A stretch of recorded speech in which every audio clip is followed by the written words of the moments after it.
Hi everyone and welcome to Psychology of Destiny Part 4. In this section we're going to address and delve deeper into memory threads. Retroactive memory might be a new concept. Okay, we will explain that.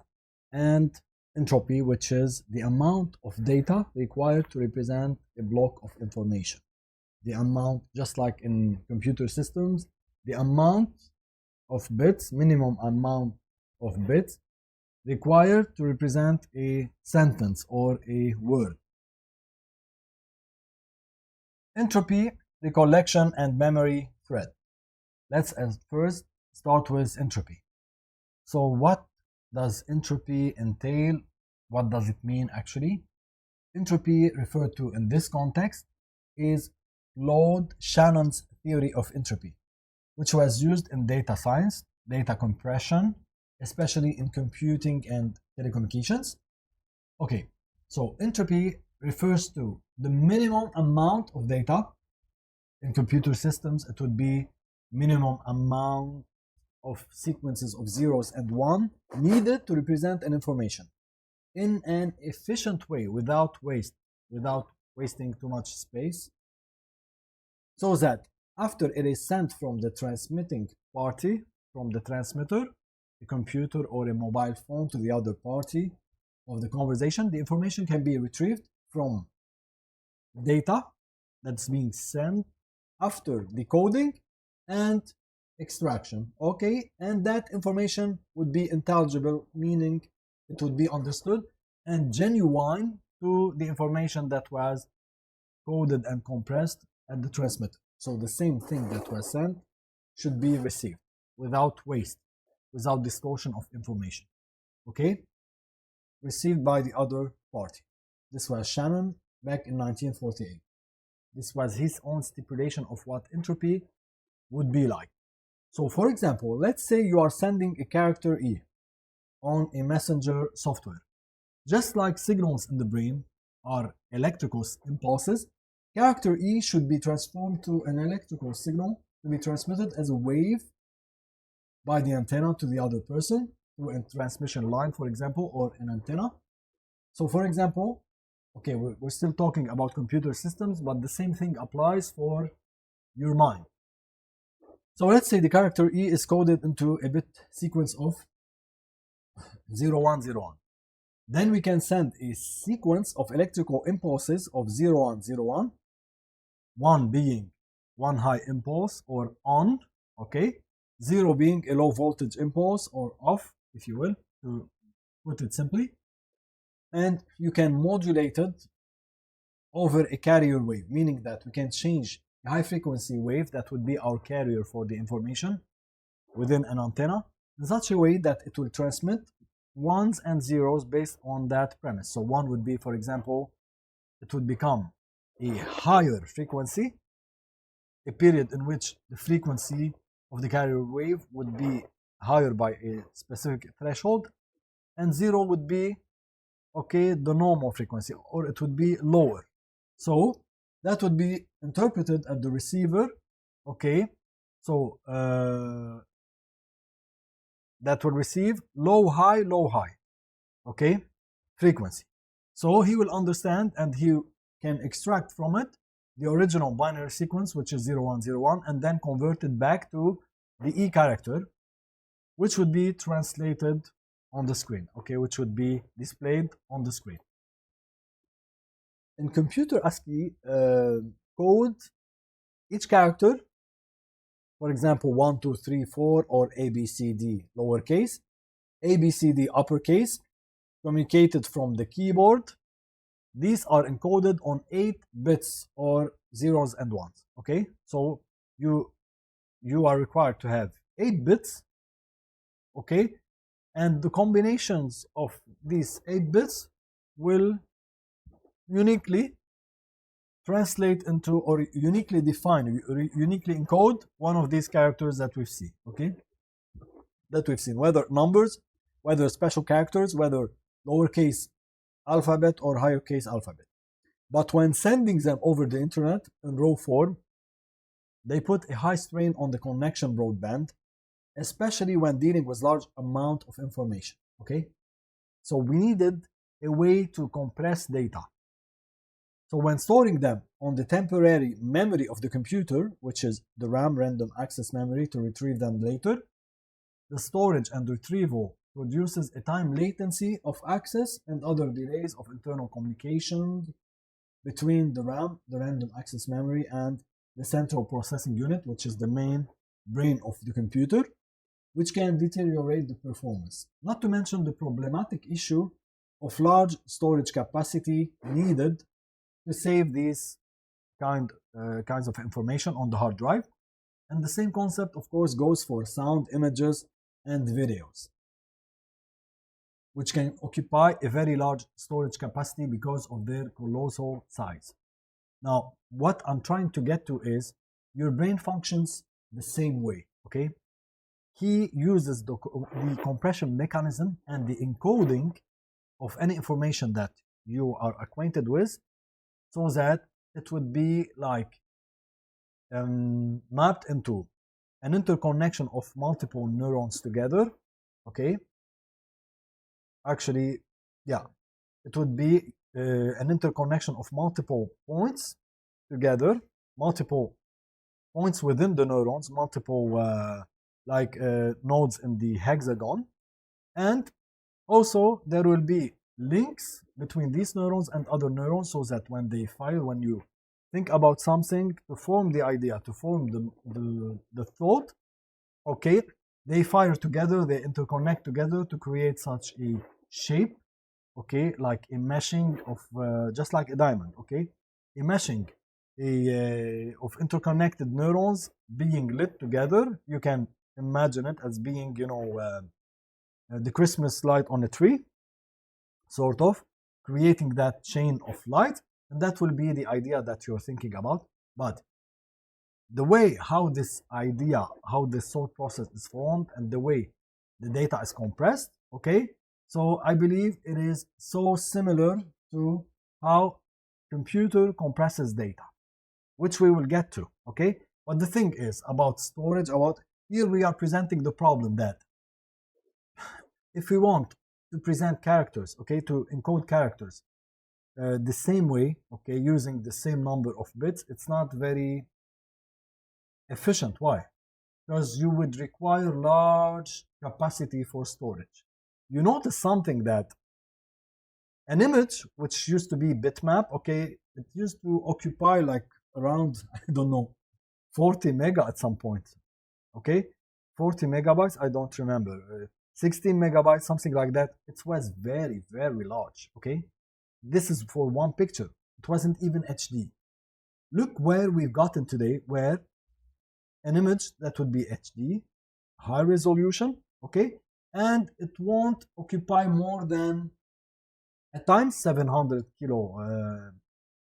kilobytes. Actually, yeah, instead of 1 mega or 40 mega, it would occupy 700 kilobytes, which is very small. But how have we achieved that reduction in size? Okay, here's the concept. Here would be the concept of mapping of, compression based on entropy. That we will get to that. Like, to give you an example, and this was one of my suggestions.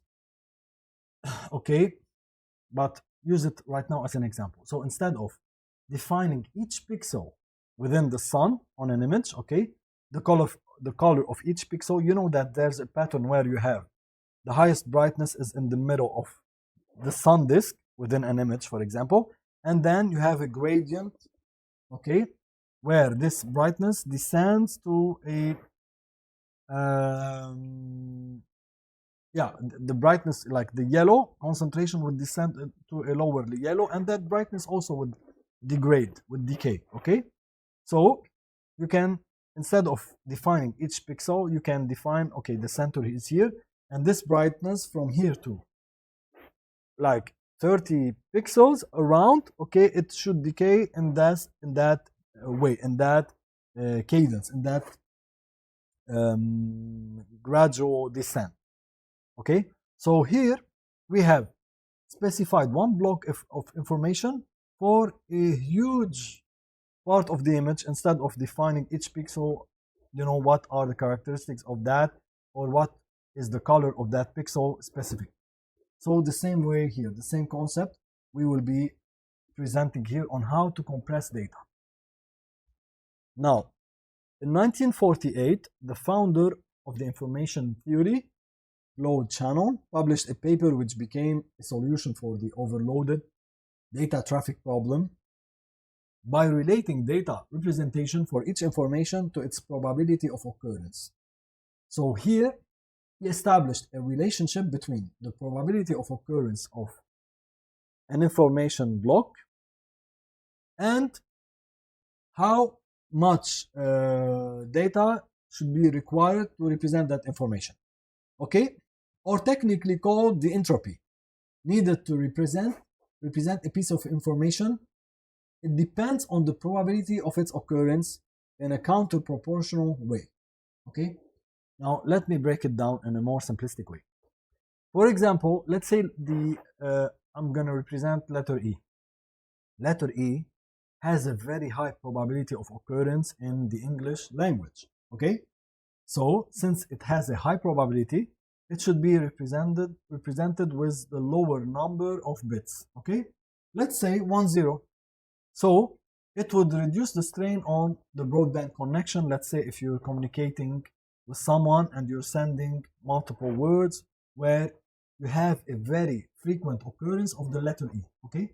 So instead of each time sending 5 bits, you're sending 2, for example, to represent the letter E. Meanwhile, the letter Z has a very low probability of occurrence, okay? There's very few words in English have the character Z embedded in them. That's why you don't need since it is seldom being presented in characters, okay, since it has a low probability, it's okay to represent it or to encode it with a higher number of bits, okay? So in this way, you encode Z, okay, using this bit sequence. Now you notice that this is a huge block of, a huge sequence of binaries. 1011000011. It's much longer than the 10 to represent dedicated to or designated to represent E, character E. But meanwhile, here, this sequence is representing Z, which has a low probability. So, despite the fact that it is longer, it is seldom being sent over the airwaves or the broadband connection, even in storage. Okay, so it's okay to designate a longer number of bits to represent that character because it's rare. It has a low probability of occurrence. Okay, and this is how it works. Now, a more better, an easier analogy to understand, and I believe I've mentioned that before.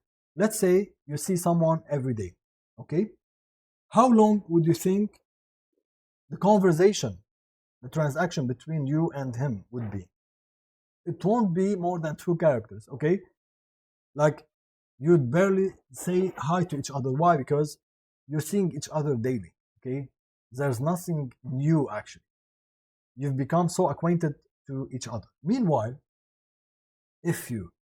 so it's a high probability, okay? It's a high probability. Why? Because it's almost 100% probability of meeting that person. Meanwhile, let's say that you suddenly encountered someone who had been, away for many years, and suddenly he came from being abroad, okay? So it has been a long time since you've seen it. And the probability of encountering or engaging that person has been very low. That's why once you encounter that person, once you meet together, there would be too much information released, too much data released. Why? Because to catch up, okay? So the conversation would be much longer, lengthier than these 2 characters, which are high. This follows the same concept here. So to compare the relevance of this technique, let's say we are coding the characters E and Z characters in this following sentence using row coding versus Shannon's principle. Okay, so let's say in row coding or coding using the original bit size of letters without compression, okay, which is Shannon's principle. The character E has the bit sequence 0110 0011 as an example, and Z has 0101 1010. Okay, 8 bits, by the way. So you see, you have E being represented by this very long block of bits, that Z as well. Okay, this is the row coding. Okay, so you have a very long sequence of bits to be sent. Meanwhile, using Shannon, okay, you have for E character only 10 to represent E character. Okay, just except for the Z character, which should be represented by a longer sequence. Why? Because it has a lower probability. Okay, it has a lower probability of occurring. That's why. Okay, now why would we not also represent it by like a lower sequence? Because you need to understand that we have many other characters. Okay, so you would run out from the combinations of 2 bits, then 3 bits. Okay, the concept is you reserve a longer sequence for the character that has the lowest probability of occurring. This is the concept of entropy. As we notice, the method of encoding used by Shannon produces 17 bits of data instead of 40 bits, which are the result when no compression is used. This is 57.5% less bits needed to represent the same data in this scenario. Now, the percentage may vary slightly up and down depending on the context of the information to be encoded, but there's no argument that the compression reduces the data size or entropy needed to represent the same information in an enormous way. Shannon's law, and I believe I stated that earlier in an earlier part of this course, earlier video.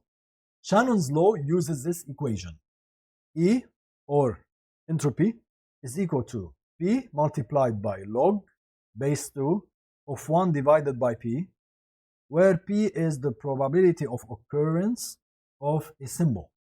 Okay, probability of occurrence of a character, for example, like E or Z. So the inverse, the logarithm of the inverse of the probability of occurrence would give us the entropy or the amount of data needed to represent that information. To give you an example, let's say the probability is almost 0 for something, like the probability of, an earthquake to take place is very small, very tiny, very close to 0. Okay, so 1 over 0 would be infinity. Log infinity would be infinity, so the amount of data that would be generated would be so colossal, so great, okay? A very large amount of data. Meanwhile, if something or an event has a probability very close to 1, we would have log base 2 of 1 divided by 1, which is log base 2 1, or 0. 0 times P is 0, correct? Which is 0 times 1, 0. So the entropy would be 0. To simplify the concept for those who don't like math, let's say that 2 brothers live in the same house. Yeah, we've just given that example. The people that you see often, you would have the least conversation with, versus the people that the probability of engaging with them is almost 0, okay? You very seldom or rarely see them or encounter them. So once you get to see them again, you would have the longest conversations. Okay, this is another analogy for the entropy. Now you might be wondering, what does this have to do with biological memory in the brain? Isn't that a computational theory?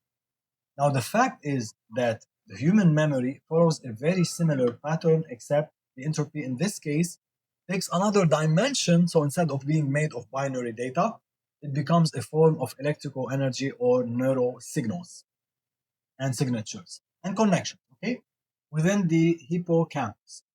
which is designated for the long-term memories located at the back of the head, okay? The back end part of the brain, or within the other brain lobes connected to the senses for sensory memory. Now we note here that short-term memory activates the prefrontal lobe of the brain, which holds an event temporarily, just like random access memory in computers, before it is played back in the hippocampus and stored there for the long-term memory, for the long-term purpose. And the playback redundancy depends on the importance of the event from our perspective. So we can deliberately reinforce a memory. This is why we rehearse. By rehearsing it over and over until it becomes solidified for future retrieval, like when you're studying for an exam. So from a natural point of view, the brain builds a memory for an event depending on the probability of its occurrence with all the details it provided. So let's say it's so common to brush your teeth every day before going to work, the probability of such event is almost 100%. So the entropy or number of neural connections generated for a likely event that took place a year ago is very negligible because it is so common and it generates no new information. That's why it's very difficult to go back years ago to remember something that usually happens every day, okay? Because remember, the entropy also depends on the uniqueness of the information being presented. So if it's very common, then not too many, actually, if any, new neural connection that would be built up to refer to that very event, except when there's something unique about it. So you would rather remember when you were, brushing your teeth and you happen to had dropped something on the floor and broken a glass, for example, way more than simply remembering brushing on a specific day when nothing new, nothing unusual happened, okay? This is also related to the concept of entropy. It plays perfectly in these scenarios. So let's say you're going to work and a car accident took place right in front of you, God forbid.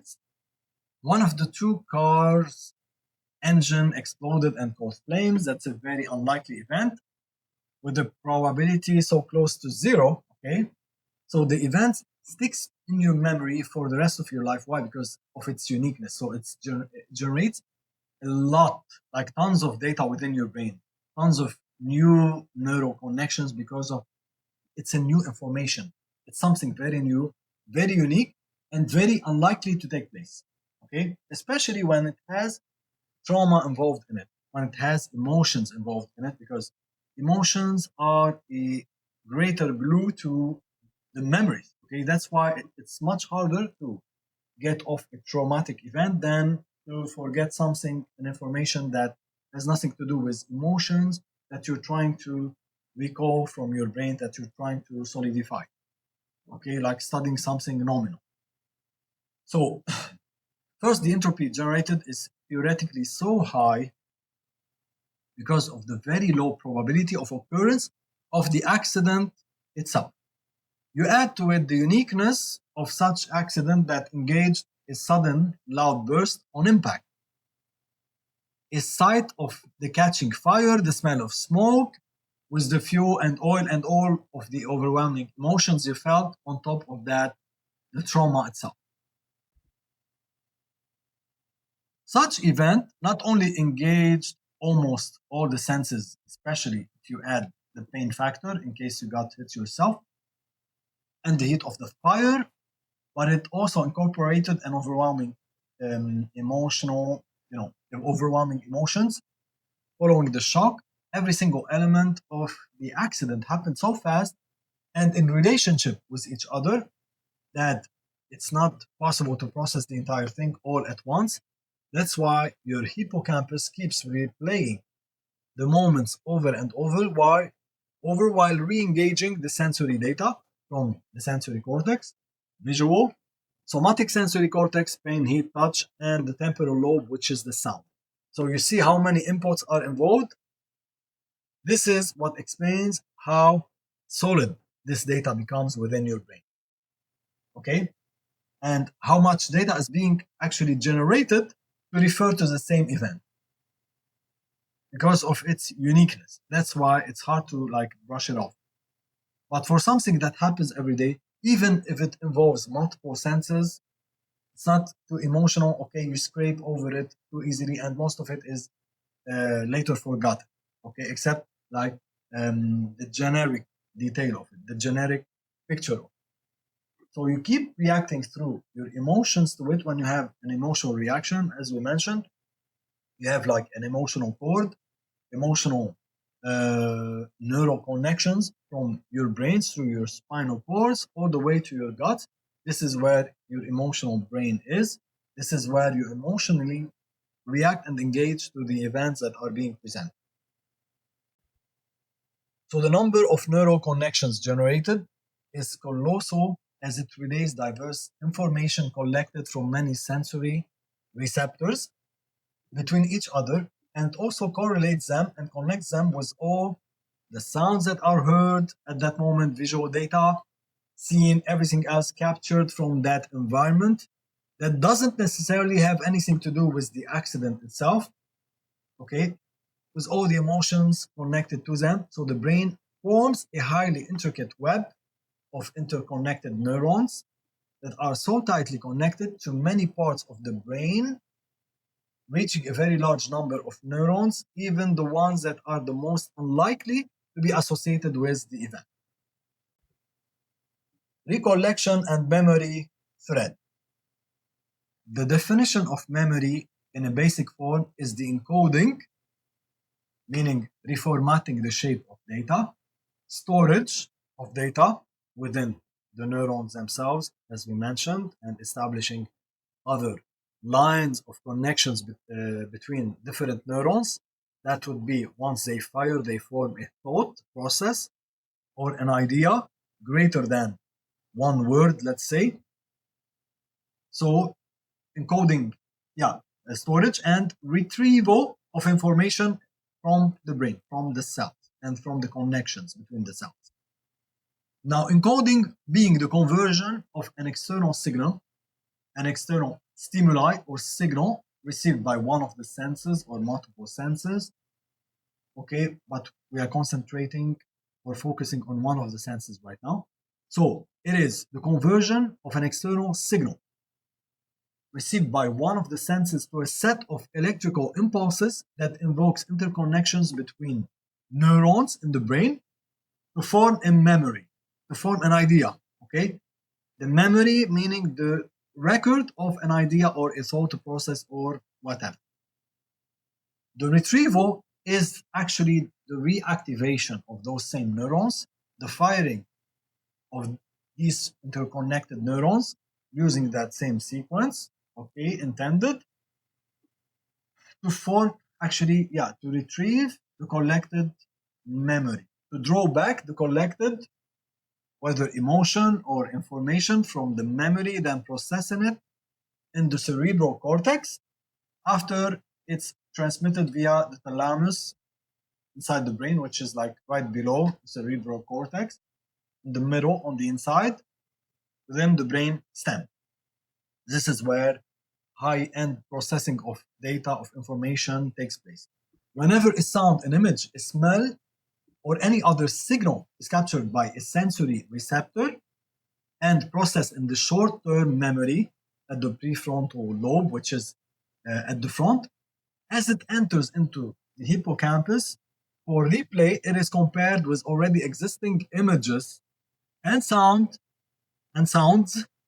total, plural, and if it matches an already existing pattern, this pattern plays out to reinforce itself with some updates most of the time, okay, because some of the data has changed. You won't see exactly the same thing necessarily through that signal. Okay, so it plays out to reinforce itself through that signal, which strengthens an already existing memory pattern of some idea or some type of information or information block, and can even add to it. This is what we meant by updating, by reinforce, but also update, meaning changing some details or adding to some details. This is where we get the sense of familiarity. And it only takes a fraction of a signal sometimes to correlate it with an already existing one in the memory and all interconnected neurons associated with that type of signal, with that type of information firing up, which also activates other connected neurons in a complex geometrical animation. Okay, it's like a 3D. I believe it's also 4D, so you have also a time dimension to it. Remember, we are spiritual beings. We are not only in the flesh. This is based on the Bible, and even science will prove that. I guarantee you on over that. Okay, so this explains why an image that looks familiar will throw us back years ago to an event that incorporated an interplay of many of our senses and which had a scene of it within our memory that resembles that very image we just saw. Okay, that's why we take pictures to store them in an album as a time capsule, which helps us recollect information or important past events simply by looking back to these images, like these timeline snapshots, if you will, through the different objects that appear within the images and different faces of the people involved in them, etc. Now, it takes one fragment of externally collected information not only to retrieve a segment of data, so to speak, that is associated with it, whether visually or through the audition, through sound, but to engage many parts of the brain associated with other senses and with other emotions. This is what we're referring to as memory thread, and let me break it down to you. So the retrieval of one audio frequency stored as a form of neural connection would also activate the visuals and other senses correlated with that event that involved the hearing of that piece of frequency or song, let's say.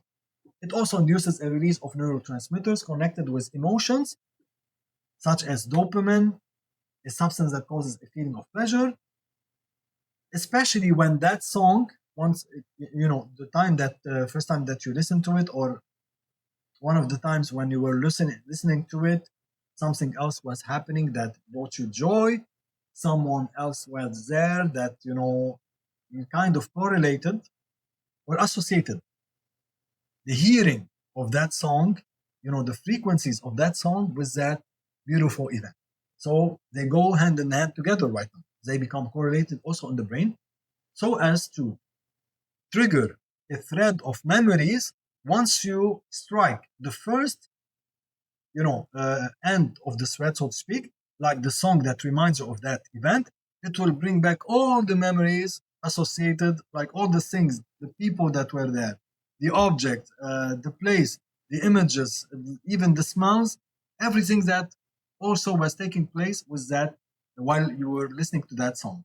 This is why frequencies and sounds are so powerful, because when you were hearing that song, because it engaged your emotions, okay, you kind of correlated all the memories of all the associated events that went hand in hand with it, along with that first event. So you kind of remember it forever. It is stuck within the brain like a glue. Why? Because the neurotransmitters correlated, that are associated with emotions such as dopamine, it kind of sticks to the brain like the glue. So whenever you hear that kind of song, it will bring back everything that was happening while you were listening to that song. This is why it is at times hard to break up from a relationship. Why? Because there are too many memories that are associated with that person, such as hearing a song, the smell, the places. Okay, it's almost like you're ripping a part of you, a part of your soul, and giving it away to that person. That's why we go back the layers of our soul that we've given away so that we can become complete again. Otherwise, you feel like you're broken, you're missing something, a part of you has been given to the other person, and it's hard to get it back. Only through Jesus, only through the process through the authority given by Jesus Christ, we can retrieve that. The parts that we've given away and the parts of us that have been broken. Okay?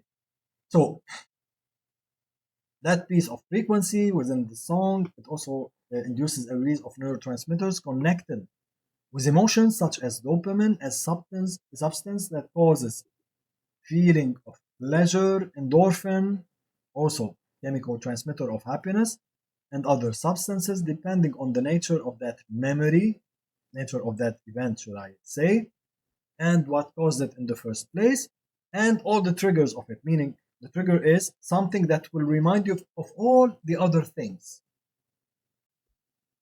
What is amazing on how memory works is how it involves many sequential or cascade memory event blocks by association. So when a certain or like a particular signal or a piece of stimuli, rather, should I say, like a smell is captured by the sensory receptor of the nose, for example, it doesn't only bring back the memory of one place where you first encountered that aroma, let's say, but also works either in cascade, okay, in chaining, to bring once at a time each memory connected to that very same smell in various places and times, like it chains them together, okay, or actually, yeah, which is like parallel memory processing in computers.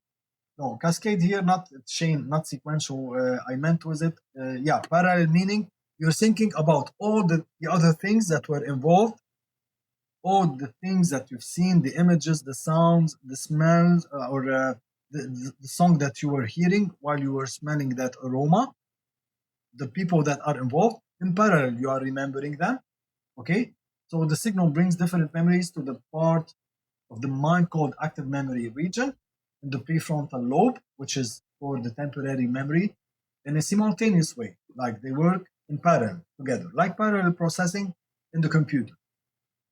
You get all of these memories, the flood of all of these details at the same time. So they are, yeah, in a simultaneous way as the cerebral cortex starts shuffling between different memory blocks. And here we note that free will, which is something not very understood in neuroscience, acts like a filter to choose which event to focus on more than other things. And okay, depending on the power or the magnitude of the stimuli, should I say that? Okay. While pushing back on other events, either less significant or painful. But more than that, this depends also on how much intricate the details that are involved or are correlated to that event. If the details are so intricate, they have richness about them. It's like you learn something new with so many details and something that's captivating. You feel the need to save that within the memory, to keep hold of it, so that you would not easily forget. Sequential memory, on the other hand, which would be more appropriate to be called as a memory thread, happens when a memory event that is retrieved in the hippocampus draws triggers the remembrance of other memory events associated with common elementary sensory data or common emotions. This explains how a conversation can jump from talking about one event to another as an element or a memory block in a memory scene, okay, that correlates even if in a lower percentage with another memory scene. It's like, scenes in a movie, you have one scene after the other. This is plainly that, to make it more simple, okay? So even if one scenery in your mind has a low percentage of correlation with another memory scene, okay, doesn't matter how spatially or timely different both of them, like one is from 1 year back and completely different place, the other memory episode within your mind is from 5 years back or 10 years back, and also a place that is very unique, very strange in comparison to the first place, to the first location of the first event. These two will be sequentially linked together. Why? Because there's some sort of commonality between the first one and the second one. This is how you start talking about, let's say, grapes or juice. Suddenly you find yourself in a conversation that has nothing to do with the first original subject, original theme. So suddenly you find yourself talking about something completely different, having nothing to do with what you started with. Why? Because you have a chaining, a linkage, a sequential connection between the first subject, the first item of your story, and the second item, the third, okay? And the link might be as simple as the smell of coffee or a song that played out that year and 5 years back. This is why, again, sound and frequencies are so important. Remember that God created everything using the power of sound, the power of frequency. This is why the Bible is called the Word of God, the Word, frequency, sound. Okay, so but it's not only that, it is the visual stimuli. Okay, so you might see something that you connected to the other event. You might hear, smell, touch, even, you name it. At times you would be watching a movie and you see something that reminds you of 10 years back, something that had happened with you. The same concept. Okay, so we note here that the memory that you're recalling or recollecting at any moment is an active memory that plays inside your prefrontal lobe as a temporary memory, like the random access memory in computers, unlike the parts of memories that you're not thinking of, which remain dormant in the hippocampus, designated for the long term or permanent memory. This is actually what I call a memory thread, which is an external object that excites the sensory receptors, okay, draws a memory block associated with an event. This memory block then by association draws another memory blocks or episodes, okay, when this another event is recalled, and information within it also will fire up other neurons associated or correlated with another thing, another event, bringing into play a chaotic storm, not too much chaotic, but you kind of get the gist of it. You get some kind of, an amalgamation, a storm of emotions. Okay, yeah, emotions are storm, indeed. Okay, when you have multiple things being brought to your mind together, okay, if there was no control over the emotion, like you thought about the first thing, then the emotion of the first event, then it's linked to another event, another event, another event, you kind of feel so almost drained up with emotions at that. That's what makes emotions very strong in storing memories, because they keep reinforcing the memory event to sustain the secretion of some chemical transmitters, so that the subject would keep having or going through the same feelings, enjoying the same feelings.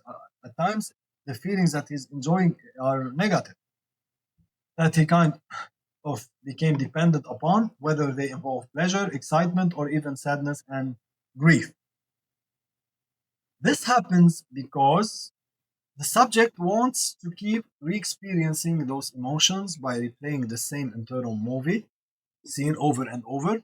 And this also explains why certain dreams we have at night remain vibrant in our memory. Like, they are so vibrant, they remain alive to our memory and for life, for many years after, because of how much joy they had brought, okay?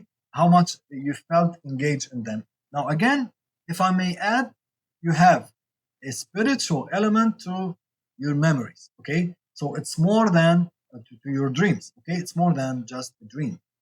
You are being brought to a place in the spirit outside of the place that you are here. Like, John in the book of Revelations visited heaven through his spirit. So the same thing here.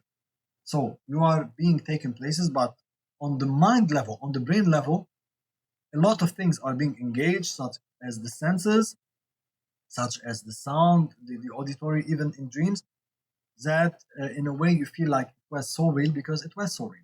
It engaged multiple senses, and this is why you feel like you can recall that dream even in details, and it will stay with you for many years after. Memory actually can shape our character, and it can be either constructive or destructive. The most significant memories are those associated with extreme emotions, whether positive, like a very happy event, or a trauma. And as the subject keep rethinking in an event, an attempt to process it and break it down, it architect, a major part of his character. So it kind of build up his character in a specific, unique way. It builds within him a protocol of response, a response pattern toward each encounter in life based on his own experiences and what he had learned and how he reacted in the past. Okay, sort of like going back to past references on how he reacted, what worked, what did not. This is how our brains are wired. Okay, kind of what AI has been doing lately. So, and this is the verse from the Bible, Proverbs 23:7. As a man thinks in his heart, so is he. So you become the byproduct of your own thoughts. They may not necessarily be your true identity, because your true original design, original identity is in Christ Jesus. As you start, diverting from that, you kind of start feeling that you can no longer identify who the person, within you is, who you truly are. Why? Because you start losing touch of who you were created to be. This is why the verse, if you do not become children again, you would not enter the kingdom of heaven. Okay, now it didn't mean becoming children as in childish with childish behavior, childish attitude or habits. It never meant that. But what that verse in the Bible means is when you should become innocent again, be cleansed from the past, becoming innocent. And this is how you start inheriting the kingdom, not only after this life, but also the kingdom now. Okay? Like the other verse also, don't you know that the kingdom of God is within you? You carry the kingdom of on the inside. This is why you kind of sense at times these heavenly moments of joy that you cannot even explain. These were touches from heaven. You tapped into your heavenly moments. And if you're born again in Jesus Christ, Apostle Paul said, don't you know that we are seated with him in heavenly places? So you have a layer of your soul already seated in heaven and in connection with your own being right now. I know that it might sound crazy, but this is the reality. Okay, that's in the Bible. How many things do you want to be proven in the Bible before you can believe and have it like bulletproof, proven that everything else is correct, not only the things that have been verified already. One of the problems with memory is that when a person receives a signal from an object associated with a past trauma or negative experience, which involved intense emotion, basically. This object acts like a trigger. Okay, so let's say there was an object associated, meaning that it was there and you kind of related that object to the trauma or negative experience that you've gone through.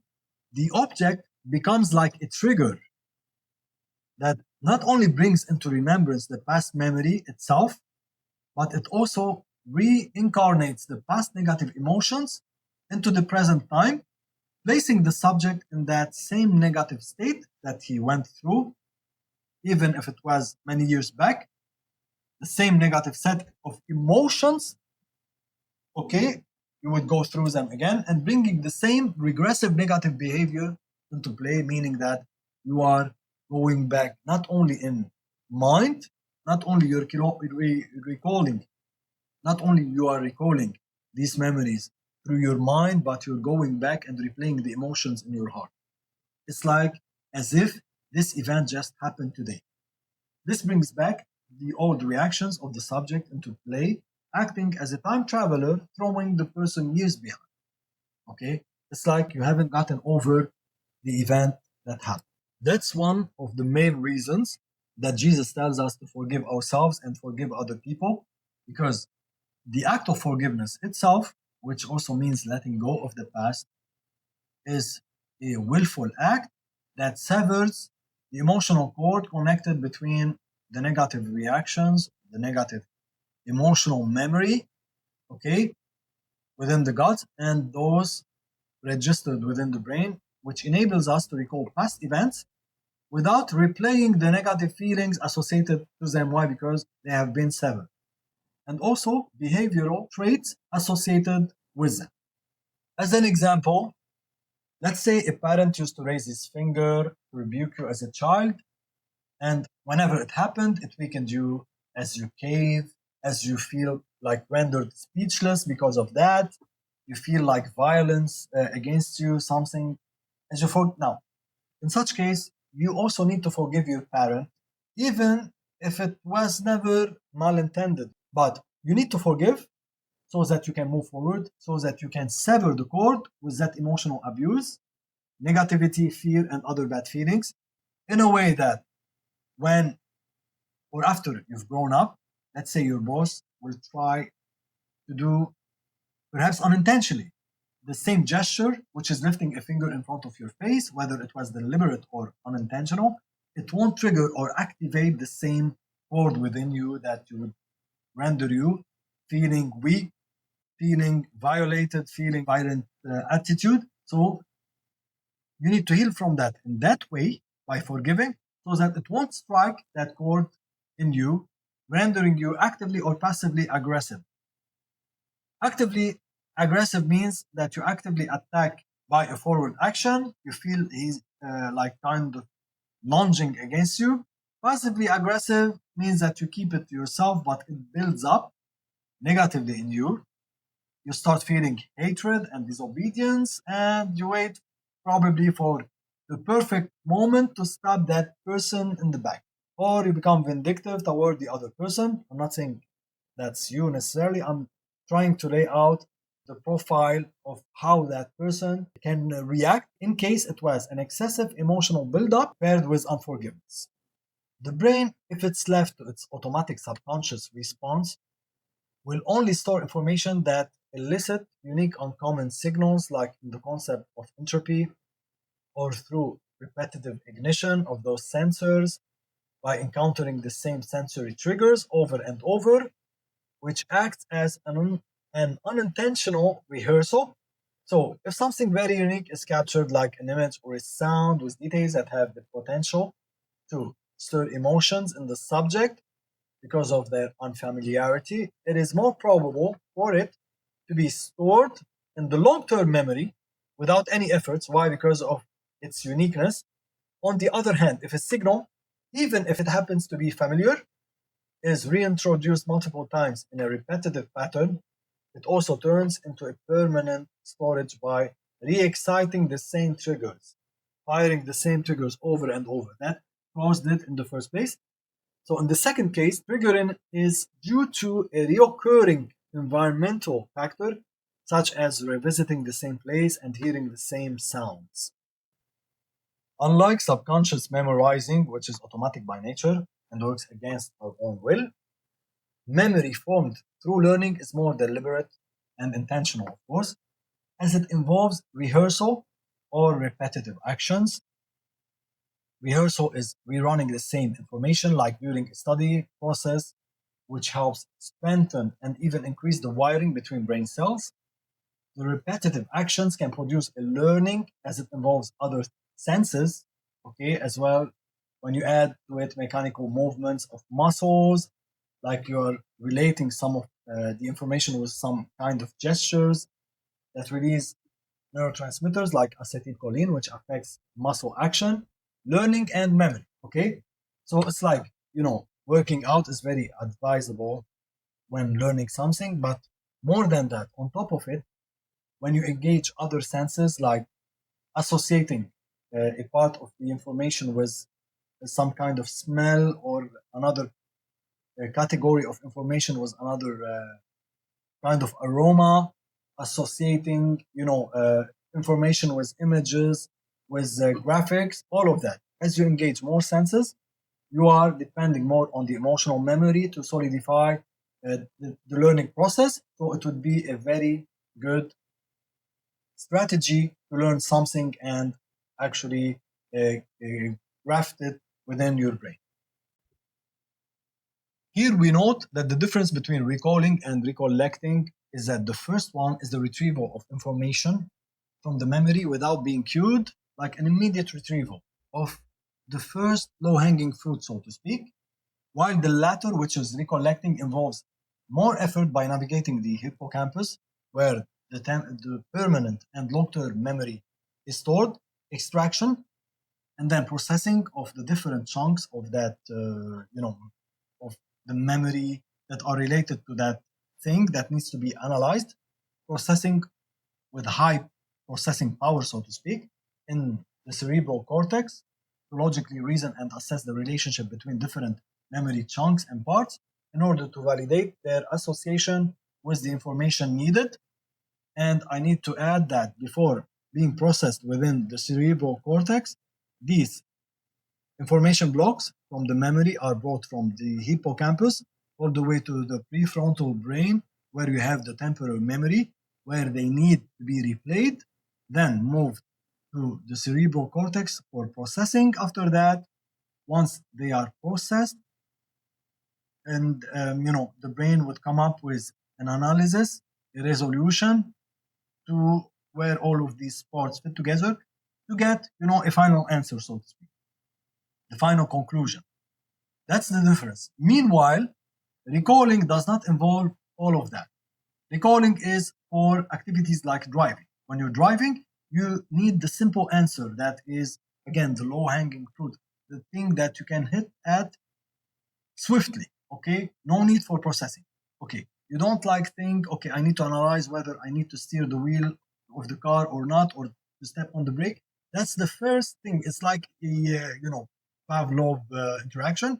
It is an immediate response. Once you encounter something, it is like that brought from your memory to react swiftly, which is not the same requirement for when you are presenting an exam, for example. You need to be processing more accurately for a longer time, okay, to get an accurate result. Result that is more, requiring for your intelligence, for your thought process involvement to get an intricate solution for the problem. So, what are some of the ways to enhance building and strengthening memory? Hierarchical visual structuring. When trying to retain pieces of information, a very effective method to build the structure of the memory in our head is to relate them in a hierarchical way, like hierarchy. Like when someone is trying to remember the names of employees in an organization, he forms a picture in his head of the hierarchical relationship between the CEO, general manager, the managers of different departments under the general manager, the employees under each department, and he assigns the names of each person accordingly, okay, to form like a graphic visualization. So in order to remember one person in one of the managerial boards under one department, you go in your head through the binary tree search, something like that. So you go through that tree hierarchical structure by using one of the related nodes like the general manager as a token of access in your mind to the department under him. You then remember the manager of the department by using the name of the department itself. It helps a lot when you have formed a picture in your head as an icon picture of each department, and so on and so forth. Okay, you tokenize each name in such case. It goes like a tree traversal. You navigate through the tree structure, going from one node to the other until you retrieve the desired information. Of course, the brain actually goes through a more intricate process in reality than a binary tree search like in computer systems. Another method is sequential structuring. The brain tends to recall events easier when they are invoked by order, okay, sequentially. This allows a faster access to those memories sorted by a sequential space or time order, as it goes through markers that are linked series, okay, linked chains. On a biological level, it involves a fast access mainly through a sequential firing of neurons or set of neurons that are related to the information being searched. It's kind of like indexing to computer storage. The different fragments of the memory are related to access keys, indexes that represent, the indexes. So you have access keys, access tokens that are like indexes to these information blocks, just like you have indexes for information being stored on a computer. Now the order can depend on different sequencing keys. It can be time like remembering a memory that happened in a chronological sequence, space like sorting different items stored in a number of rooms inside the house by sequencing the rooms from the main one all the way to the side room, from the inner to the outer, or it can be a number sequence of rooms, okay, one after the other. So you have time, the token or the sequencing key can be time, like remembering a memory that happened in a chronological sequential order, or it can be space, like sorting different items based on rooms, sequence based on geographical locations being in sequence, okay, geographically. But in all cases, both the storage or recollection will go at least partially in the same similar mathematical pattern of traveling the information in an incremental rhythm or procedure. Okay, so it will be like a series or a sequential, like a sequence or series in mathematics. So you would be going from one thing to the other in sequence in such case, if it's sequential structuring, if this is how you're retaining the information. Okay, and this is in reverse how you will be going through and traversing these sequences, okay, these chains in order to retrieve the information that was stored using that same method, that same technique. Pattern structuring. Now, this method works by following a mathematical pattern, whether it is arithmetic in the sense of an equation or geometric in the sense of modulating the event in a physical form. Traversing the set of information to store them follows a rule or a geometrical shape. So let's say, for example, to make it simpler, let's say I'm trying to memorize the set of words like octagon, hexagon, triangle. They respectively have the following number of sides or lines. You have 8, 6, 3. Okay? We notice that 8, which is the octagon, minus 2 gives us the hexagon.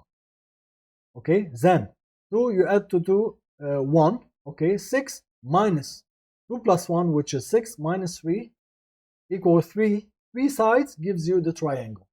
So using this kind of pattern or formula, where you start from 8, you deduct 2 from 8, then you add up plus 1 to this 2, okay, next time, then you deduct again, you subtract again, so you have 8 minus 2, which is 6, hexagon. So we started with the octagon, then hexagon, then 6 minus 2 plus 1, which is 6 minus 3, you end up with the triangle.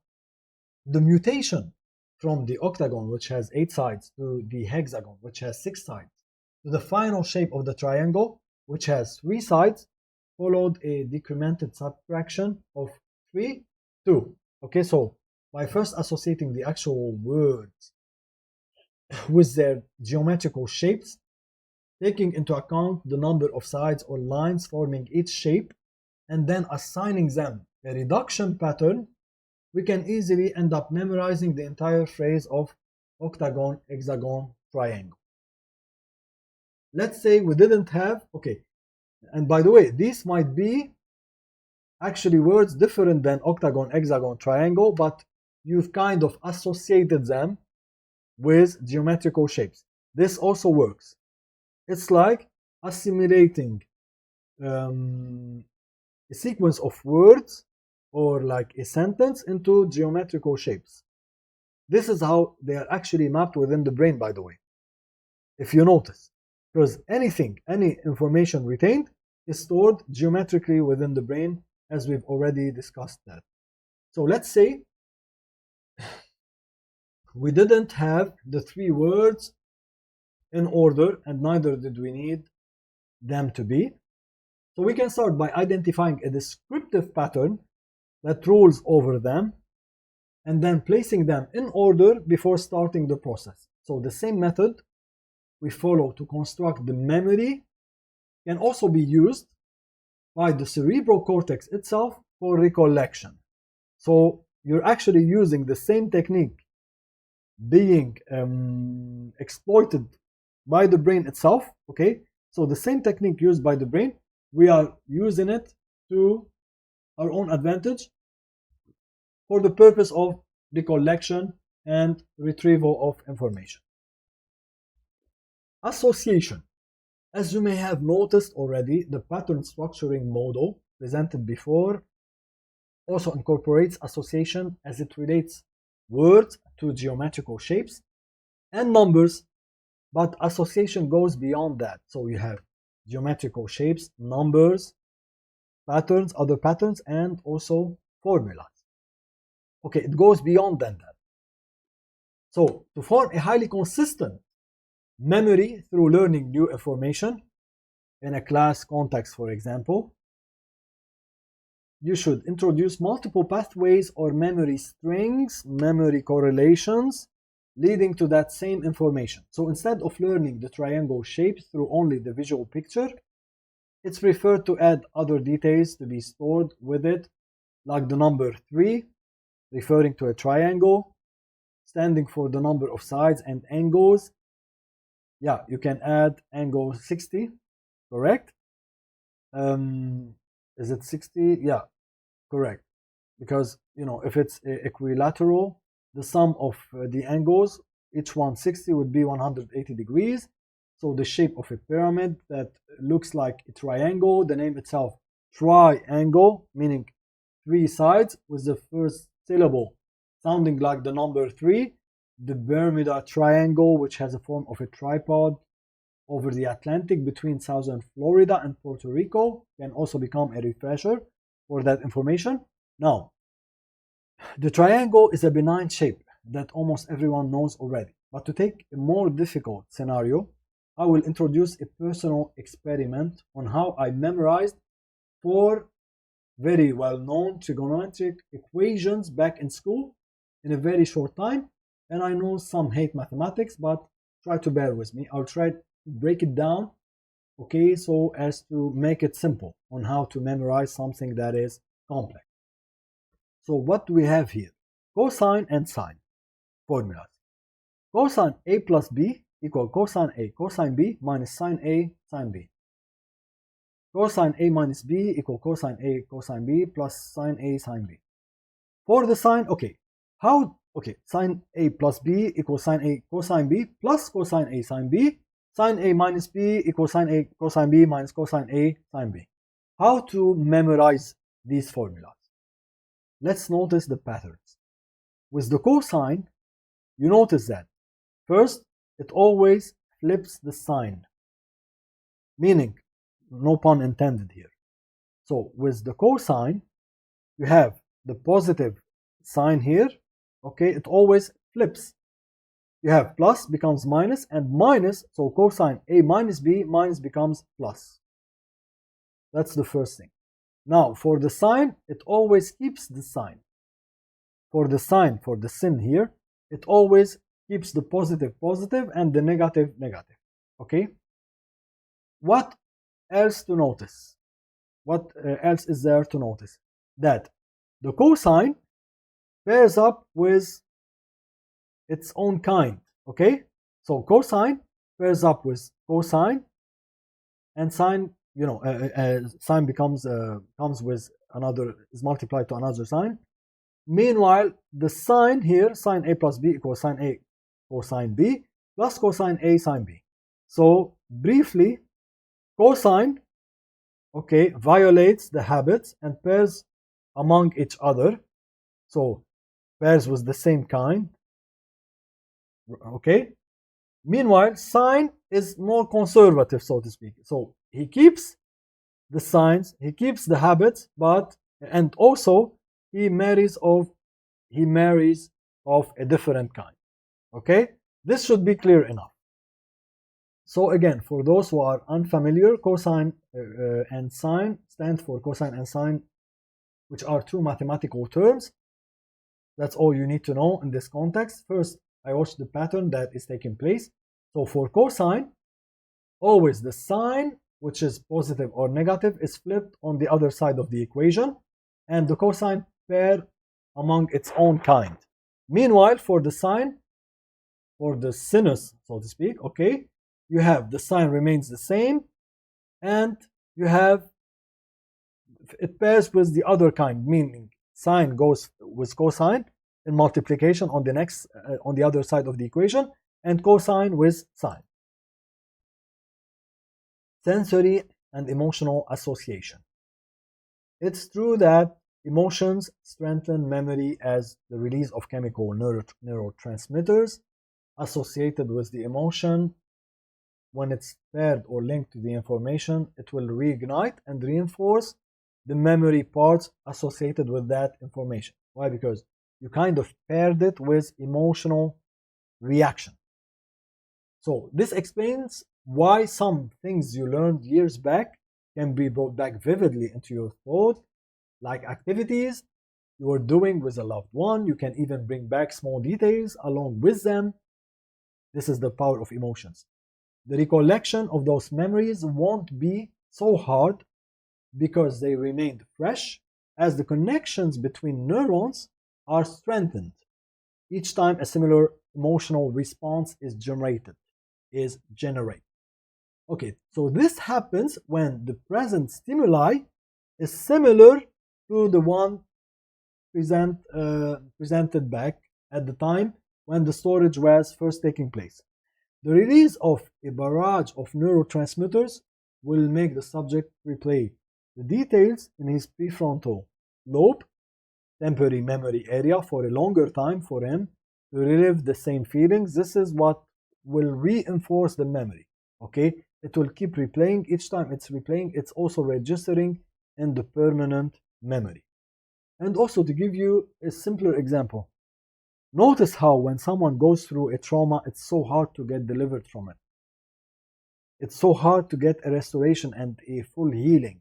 Why? Because every detail, whether visual, whether sensory, whether auditory, that is connected to the traumatic emotion, to the traumatic event, and all the emotions connected to it, will reinforce these details, this information, okay, due to the heaviness or intensity of the emotional reaction that is correlated with the event.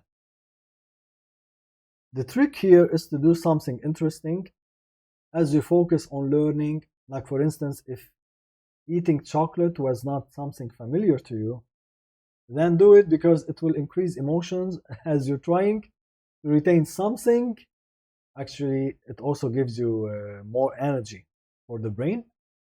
So chocolate also involves aroma and taste, which activates two senses and the parts of the brain associated with them, let alone the fact that it contains omega-3 fatty acid, which enhances brain activity and memory. From the chocolate, we get to involving other senses in the learning process, like visual images, sounds, aromas, and tastes, to associate them with different chunks of information.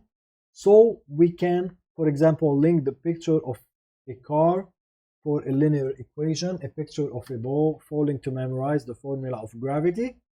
Yeah, when you imagine it, it makes it even more powerful, especially for subjects like physics, when you can picture it. it makes it easier to process, to memorize the formula, because you will find out if you had done a mistake that something is not logical or right. Why? Because based on your former memories and the association that you've made between the formula and the event that you can visualize, like the free fall phenomena, okay, you can identify if there are discrepancies between your own calculations and the actual event and how it should look like, or it is supposed to look like. So the picture of an electrical plug to memorize the functionality of the synapse and how it relays an electrical impulse from one brain cell to the other. So if you can picture an electrical plug, you can picture how synapses connect to other neurons and relay power to them, relay electrical impulse to them. Okay? Although the electrical plug, like it withdraws electricity from the outlet, it doesn't give back. Okay? But still. So we can relay different music pieces to different paragraphs, or spraying different kinds of perfumes for different parts of information that we need to retain. This way, even the slight remembrance of what an aroma smelled like will invoke an entire piece of memory associated with it, helping you grab the first threads and travel through a large structure of information stored in your brain. Word token, visual, and tonal keying or marking. I once had to learn 2 sets of key points. 2 sets, okay? Not 2 key points.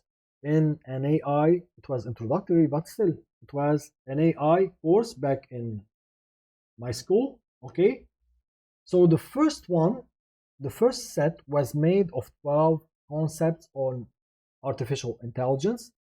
The second set made of 10 concepts, 10 keywords, rather, on machine learning.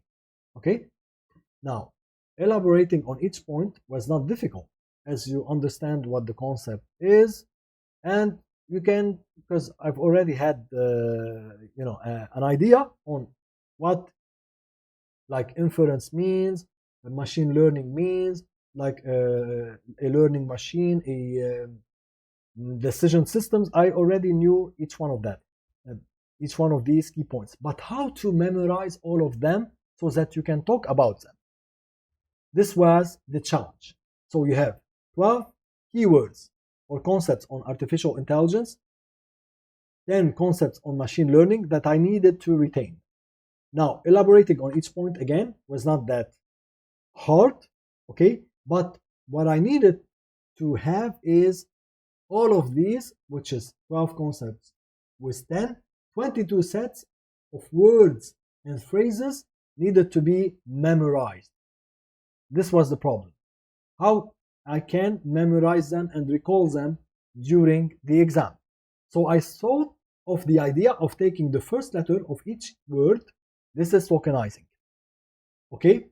I took the first letter of each word and I tried to form a complete word or a phrase of 2 words out of them that can be spelled enough to register them vocally in my memory. Okay? To be honest, I noticed that method through in another course, but the Holy Spirit brought it to my memory. Yeah. So after reading all the concepts of the AI, which are 12, and the 10 concepts of machine learning, I formed 2 sentences. I still remember them to this day, by the way, that I kept rehearsing vocally. 2 sentences are Griffel flocks, the way it is written, and guns checks. Okay, so this is all what I had to remember. And to my surprise, what the professor did on that day, he asked us about everything. So there were 10 papers, okay, that we needed to retain, to memorize. He asked us about everything, to talk about everything concerning AI, which is everything within these 10 papers of that document.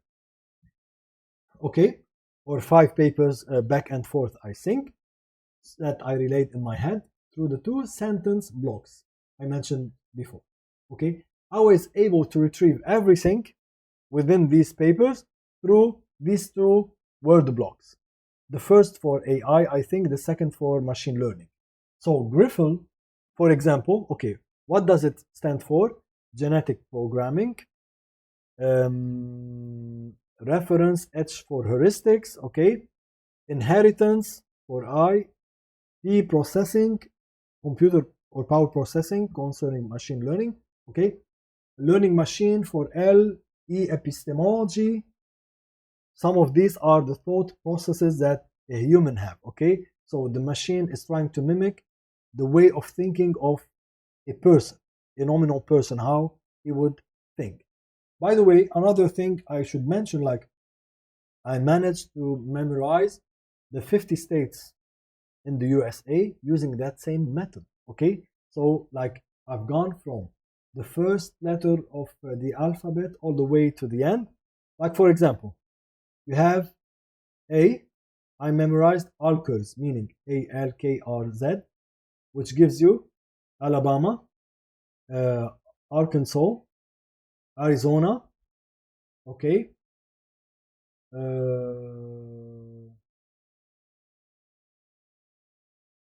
Alabama, okay, we'll try, Alaska, yeah, Alaska. And I did the same thing for all the other states. Like for C, letter C, coat.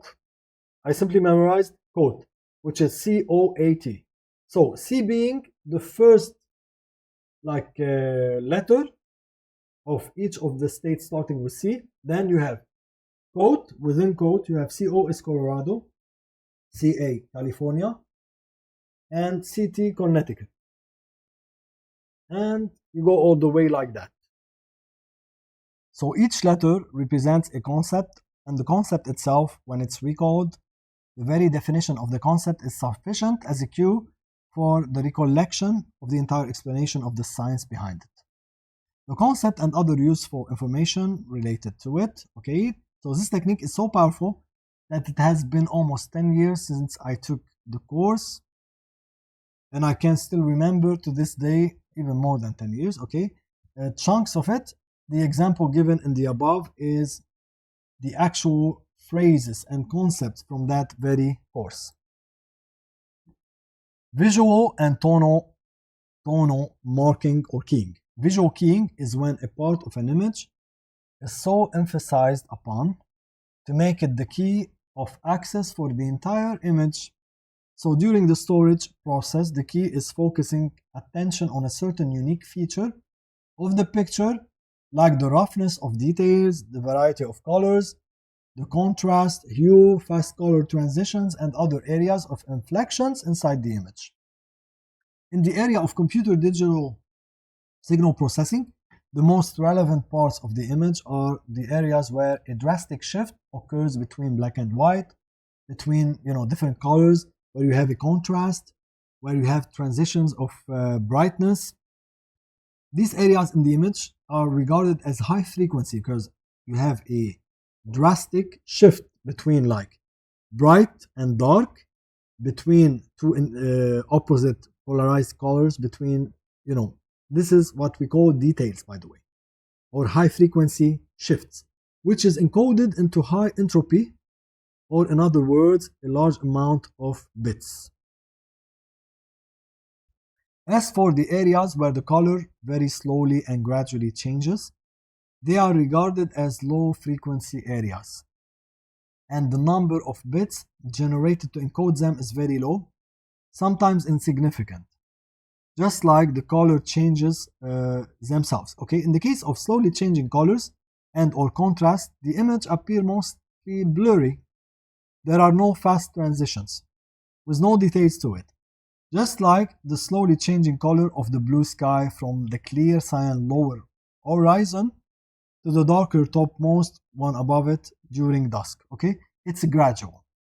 Actually, what generates a higher entropy is the sudden transitions. Let's say, like if we're talking about sounds, when you have suddenly within a song, okay, a breakdown of let's say a refrain, then a sudden shift upward, a sudden ascension, sudden build up of the music, like while introducing other, the cymbals and other instruments. All of is sudden, okay? While you were within a slumber state within the song, you had a flat line, then sudden transition into more instruments being introduced and a high escalation in the volume and the frequency. That would be considered a high frequency element, okay? Why? Because there's something unique about it. Just like when we've talked about high probability within the entropy. So here, the same thing. You have higher entropy when you have low probability or a sudden change, because a sudden change in the frequency in the image colors is regarded as as low probability and high frequency, okay? This high frequency is regarded as low probability because you have a sudden shift. So it will require a larger amount of data.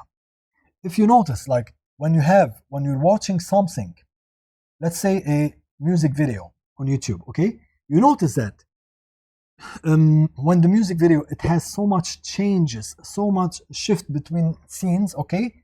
You would have a strain on the connection. Why? Because you have multiple high frequency of changes, okay? Low probability of something, remaining the same. Or let's say things that would not usually occur within an image, since you have a complete shift from one scene to another, you have a low probability event, not a change within the scene itself, a complete change of the scene completely. So you would have a strain, and you would see like it required a higher speed of your broadband connection. You would feel at times like the video is slowing down or it's like buffering. Why? Because of these fast changes. Meanwhile, when you're watching a podcast, few elements within the video change, okay? Because the anchor or the podcaster is still seated in the same position. Few hand gestures, the things that are within the background, like rarely change. Actually, nothing changes, okay? Why? Because you have the same background all the way. That's why it would be more effective for the compression mechanisms during that podcast, okay? And it will require lesser broadband speed to be live streamed. Now, what we're trying to say here is that the things that have high details, okay, or high frequencies, the images that have high frequencies are more memorizable, okay, are more retainable than the things that have gradual transitions, okay? So who would remember like 5 years ago how was the rising of the sun during the day? There was nothing unique about it, okay? Meanwhile, when you're staring at a picture that has too much details, too many details, intricate things like, a view within the forest, that would leave a much intense and higher imprint within your memory because of too much details. So, the biological memory works in a similar way. It's easy for it to discard a slowly varying color pattern in a picture like this one, while the powerful highlights that represent themselves in the form of fast changes in contrast or in color stimulate the sensory cortex, like here, with higher frequencies. You see here the details, how intense they are, just like in digital image processing in computing. Hence, they produce a powerful imprint, acting like a blueprint for the entire image. That's why it's relatively more difficult to remember something unique about sky at dusk than a picture of a meadow full of different colors of flowers, each of them having hard edges around the petals and the leaves, okay, the grass and other objects. Now, think about it this way. So let's say this image or these two images were converted to black and white, okay? Almost nothing would remain out of this first image, which is dusk over Miami, okay? Nothing would remain. Why? Because you have so much like details that actually you have no details. So all of these tiny details, the gradual ascension or gradual change between the blue and the yellow, okay, would completely disappear. Not too many rough edges, if there are any rough edges to begin with, okay, so that would be lost. That image would almost be completely white with some few edges that are black. That would be the imprint within the brain. Meanwhile, if you flip this image into black and white, it would become so, like, it would have a powerful imprint. Why? Because there are too many edges, rough details. Edges are details within a picture, okay? And these edges, these details would be like solidified, would be hard printed on the brain as a black and white impression, revealing all the details of this image, okay? So it would be much permanent as a memory than other things. As for tonal keying or tonal marking, when we assign a louder tones and change the frequency and pace of the speech for certain words, they become more significant, and it raises their entropy, which gets them to register inside the memory with a higher probability for them to become long-term.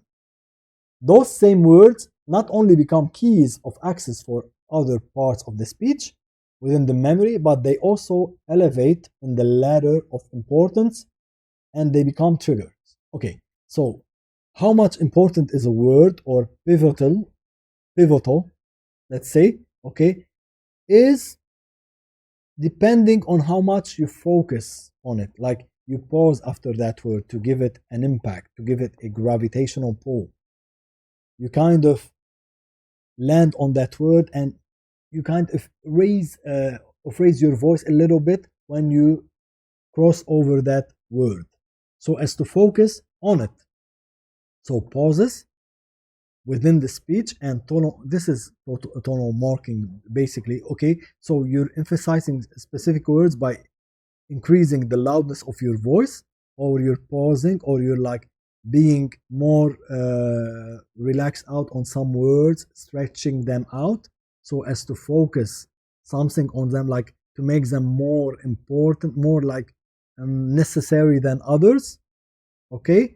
And using pauses, points, all of that through your speech, you will get the message that you need to deliver across in a much better way, especially in the educational field.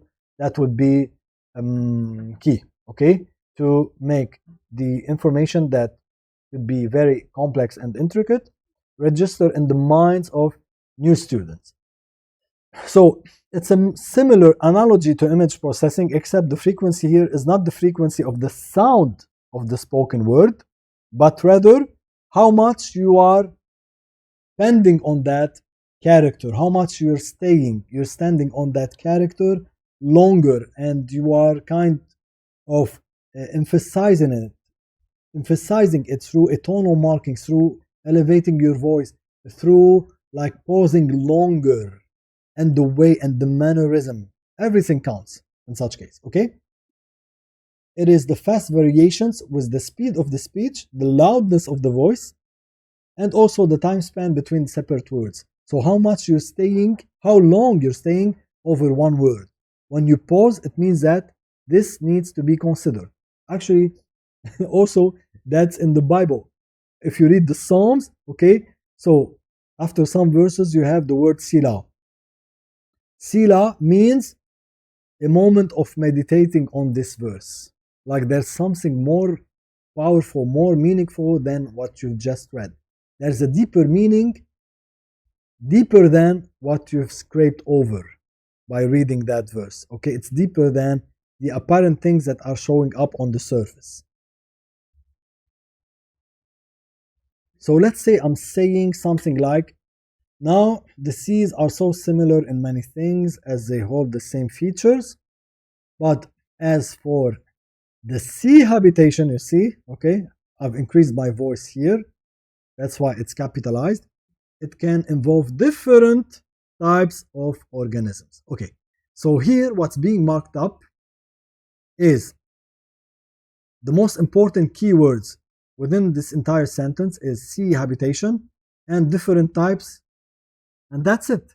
C habitation, different types, and organism, but organism is only capitalized at the beginning, okay? Which means what? So if you notice, there was a pause between the and C habitation, plus it was said in a louder voice.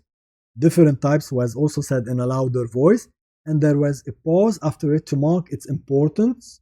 So it has different type of ecosystem of habitation in the sentence. And finally, the word organisms has a louder tone on its beginning to place an attention over it, but not more important than the focus placed on the former word couples, like different types and C habitation, which is trying to emphasize the fact that C habitation is a different ecosystem having different types of organisms. That's the most important part of the entire text here. Okay, so tonal marking places what acts as a cursor, okay, in different parts of a sentence to be used as memory cues for later retrieval, because through tonal markings you are like placing a marker over these blocks of information that would make them even easier to be retrieved.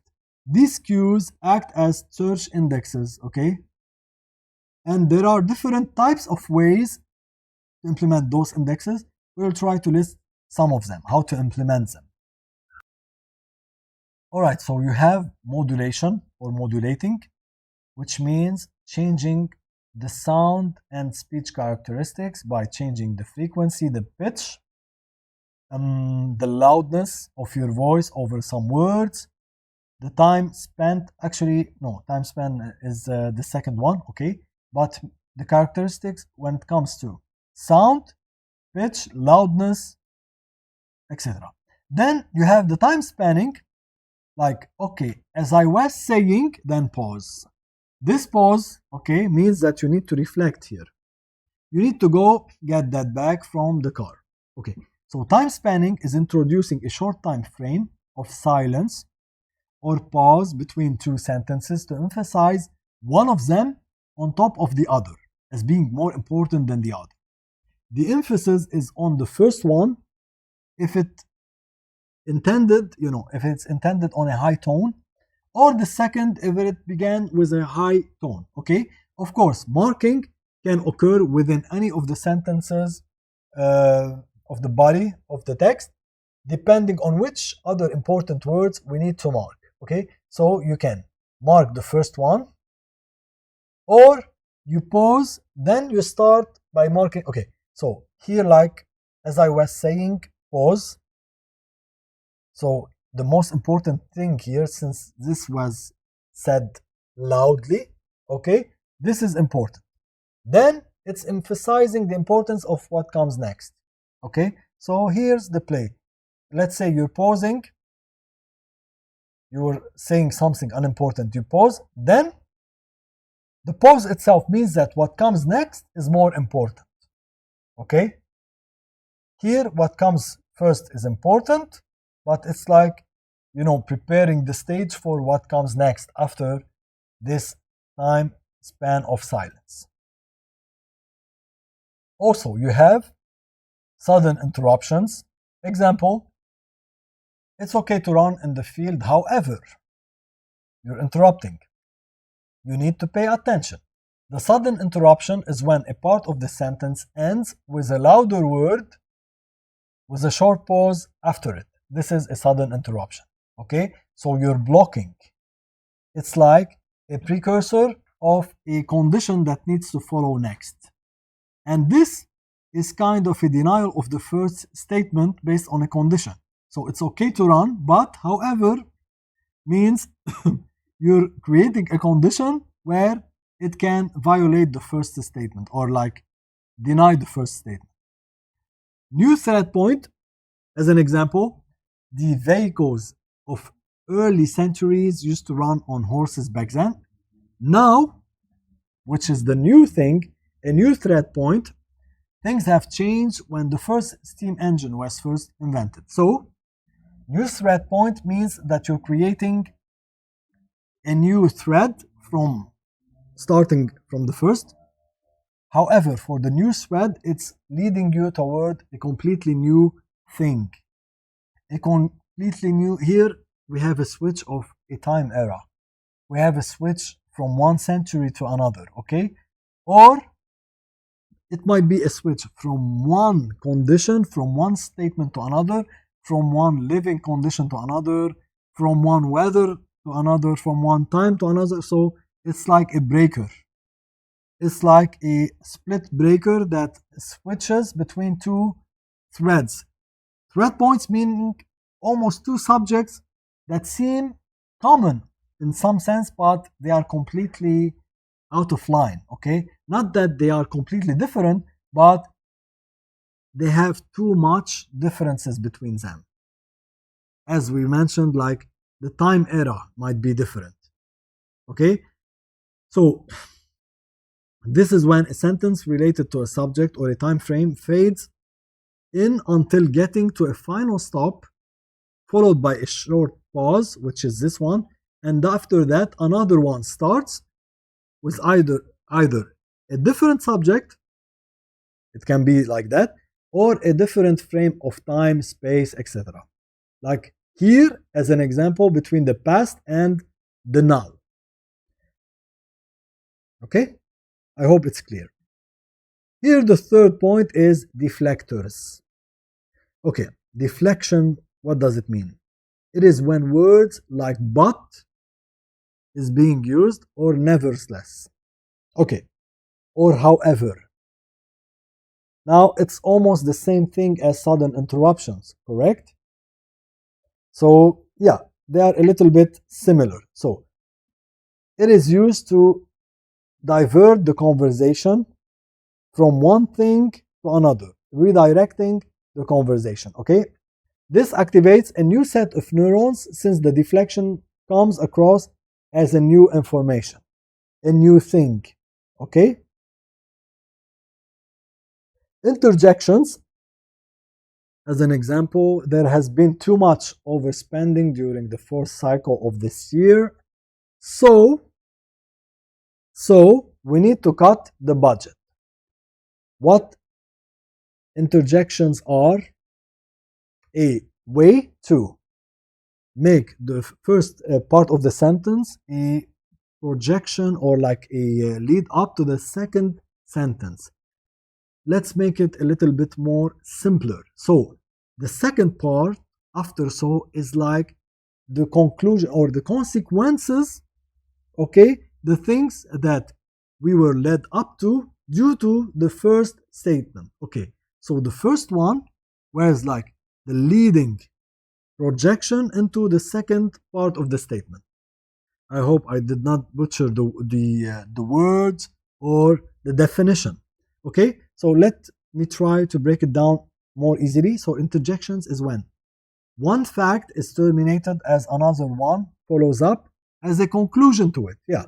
So the latter is actually an interjection, is like the result for the first one, the consequences of the first statement.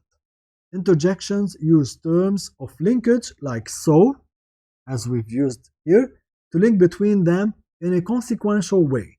So, in other words, the first statement led to the second statement. They are so connected.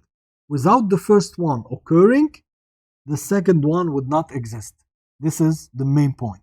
The first statement is like a precursor, is the leading up event before the second event, which is the consequences of all of that, which is like the result. Causality. Okay. It's easier to recall information of an event if you were able to identify the cause that made that event happen in the first place. Let's say one day 5 years ago you went to an optician, but you never wore any type of glasses in your life. It would be hard to recall what happened if you cannot remember what you were doing there in the first place. Okay, The same thing is when learning new information, you won't be able to keep it for long if you had no idea what it was for to begin with. So the reason provides new associated information which associated neurons meshed up together to form new blocks of memory roadmap, new meshed information to bridge your memory skeleton, your memory schema, okay, to reinforce the memory itself. So how can I break this down in a more simplistic way? Causality means the thing that leads up, okay, the main cause of what you are storing within your mind concerning the subject. Okay, so let's say I give you a result. Let's throw a number like 50 tons. Okay, 50 tons. What does it even mean? Like concerning what? Okay, the causality is, or it would be something like, okay, so this is a bridge that was, it ruptured, it broke down due to an overweight, okay, an overload rather, which is of 50 tons in one of the regions of the storage. Like I'm making things up right now, but the main causality is what led up to the subsequential events. This is what I'm trying to say, okay? So something that you might memorize, it will have a cause behind it, a main reason behind it, okay? Something that led up to what you have memorized or what you have pondered upon. Like all the things that we have today are due to a causality, which is like you had a problem that you needed to fix. This is how you've gotten the technology that you have today. This is what I'm trying to say. So the causality is a main pole, a main infrastructural foundation that holds together other things that are other blocks of information, other memory maps that are connected to it. Without the cause, all other things would collapse in such case. So basically, the rapid changes in the speech or sound characteristics, whether in frequency, cadence, loudness, amplitude, and or pace of words, rapidity of speech, is the main factor that prevents memory overlapping errors. When different chunks of information overlap together because of the correlation with the rhythm, okay? So even if you might have some words mushing up together, they are still distinct due to different parameters or different values of parameters such as cadence, loudness, amplitude, pace, how fast you're talking, etc. And provides a more solid memory structure with distinctive strands correlated but not confused together. Storytelling. It's interesting that God often uses storytelling through parables in the Bible, except it's not only in a simplistic form. He, H capital of course, he, incorporates all of the approaches mentioned before on a much higher level, even more than we've seen, I'm sure of that. In fact, every generation keeps discovering more and more depths in the Bible. That proves what is said in the scriptures, which is, oh, the depths of the riches of the wisdom and knowledge of God. How unsearchable his judgments are and his paths beyond tracing out, which is Romans 11:33.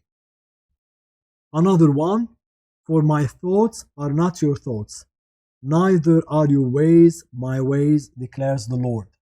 As the heavens are higher than the earth, so are my ways higher than your ways, and my thoughts than your thoughts. That's Isaiah 55, 8-9.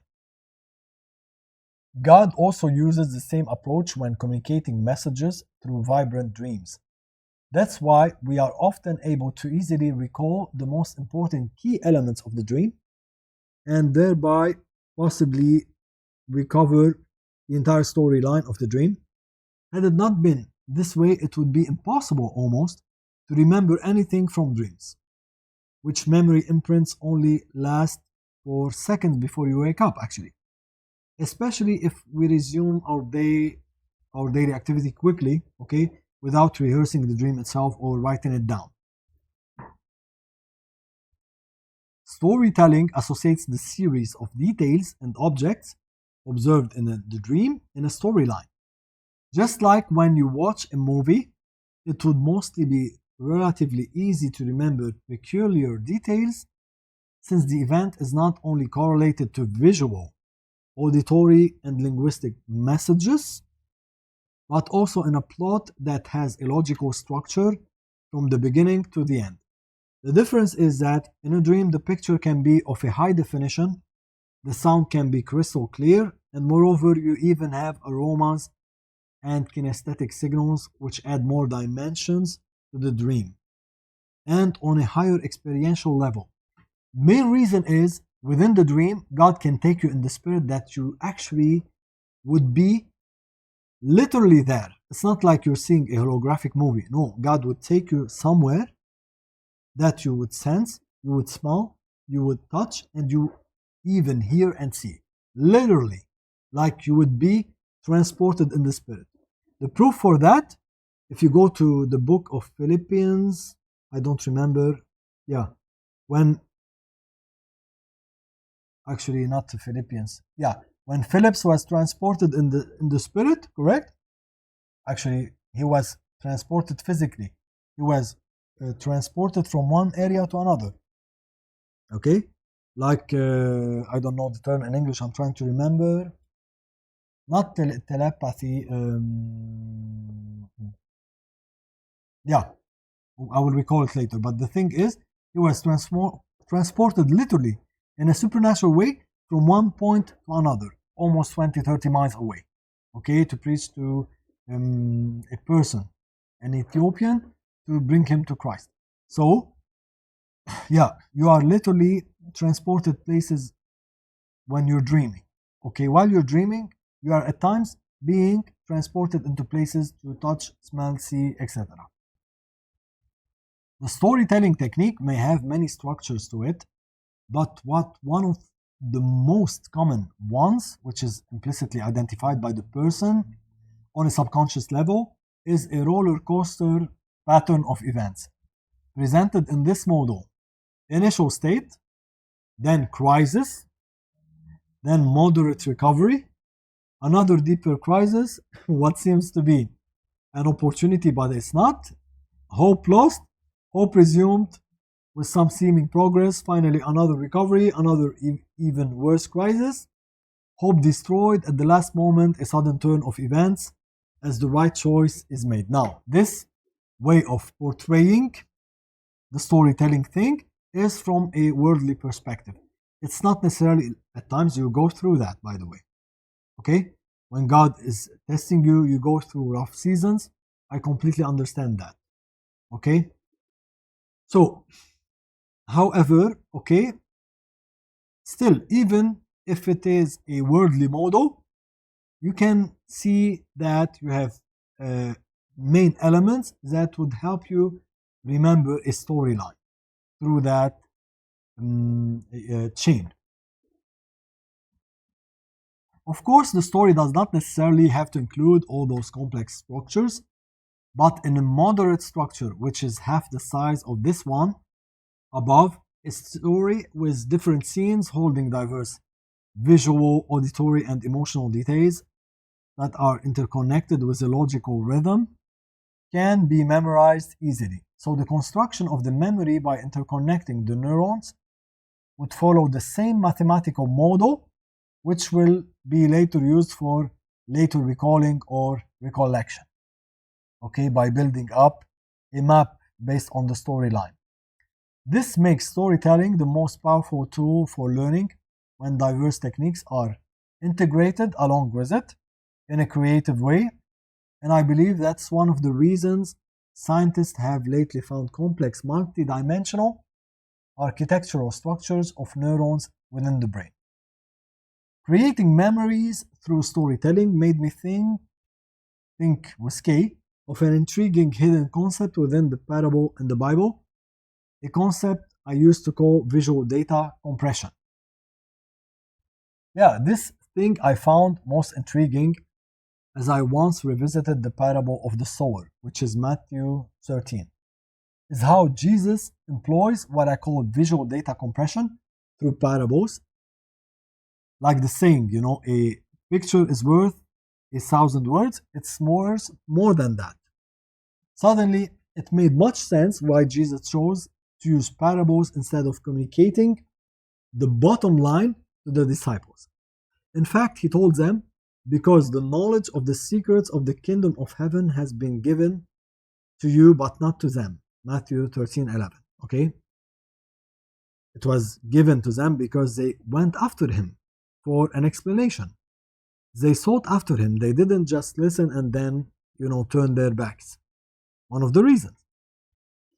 So, what are the secrets Jesus was talking about? Of course, it's impossible to know all the secrets, but where are they hidden? And why did he choose to say that right after telling the parable of the seeds?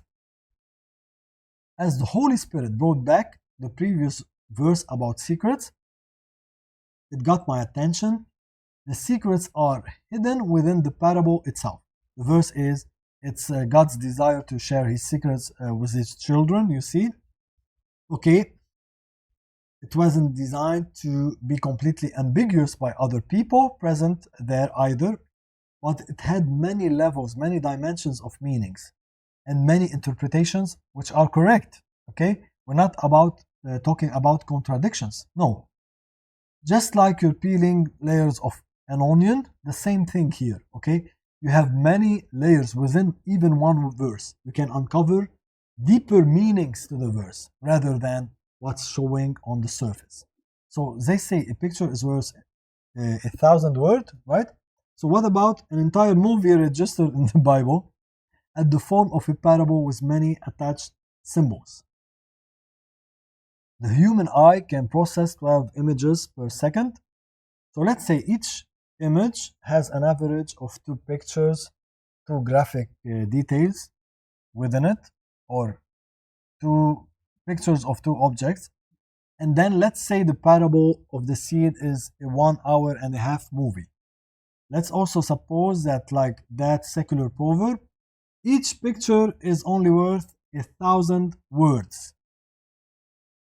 We are basically looking at a visual book worth 90 times 60 movie seconds, or an hour and a half times 12 images per second, times 2 pictures per image, times 1,000 words per picture, correct? Equal 129,600,000 words. Okay? These are actually the images that you get as you read Matthew 13, at least. Okay? So this is what's happening.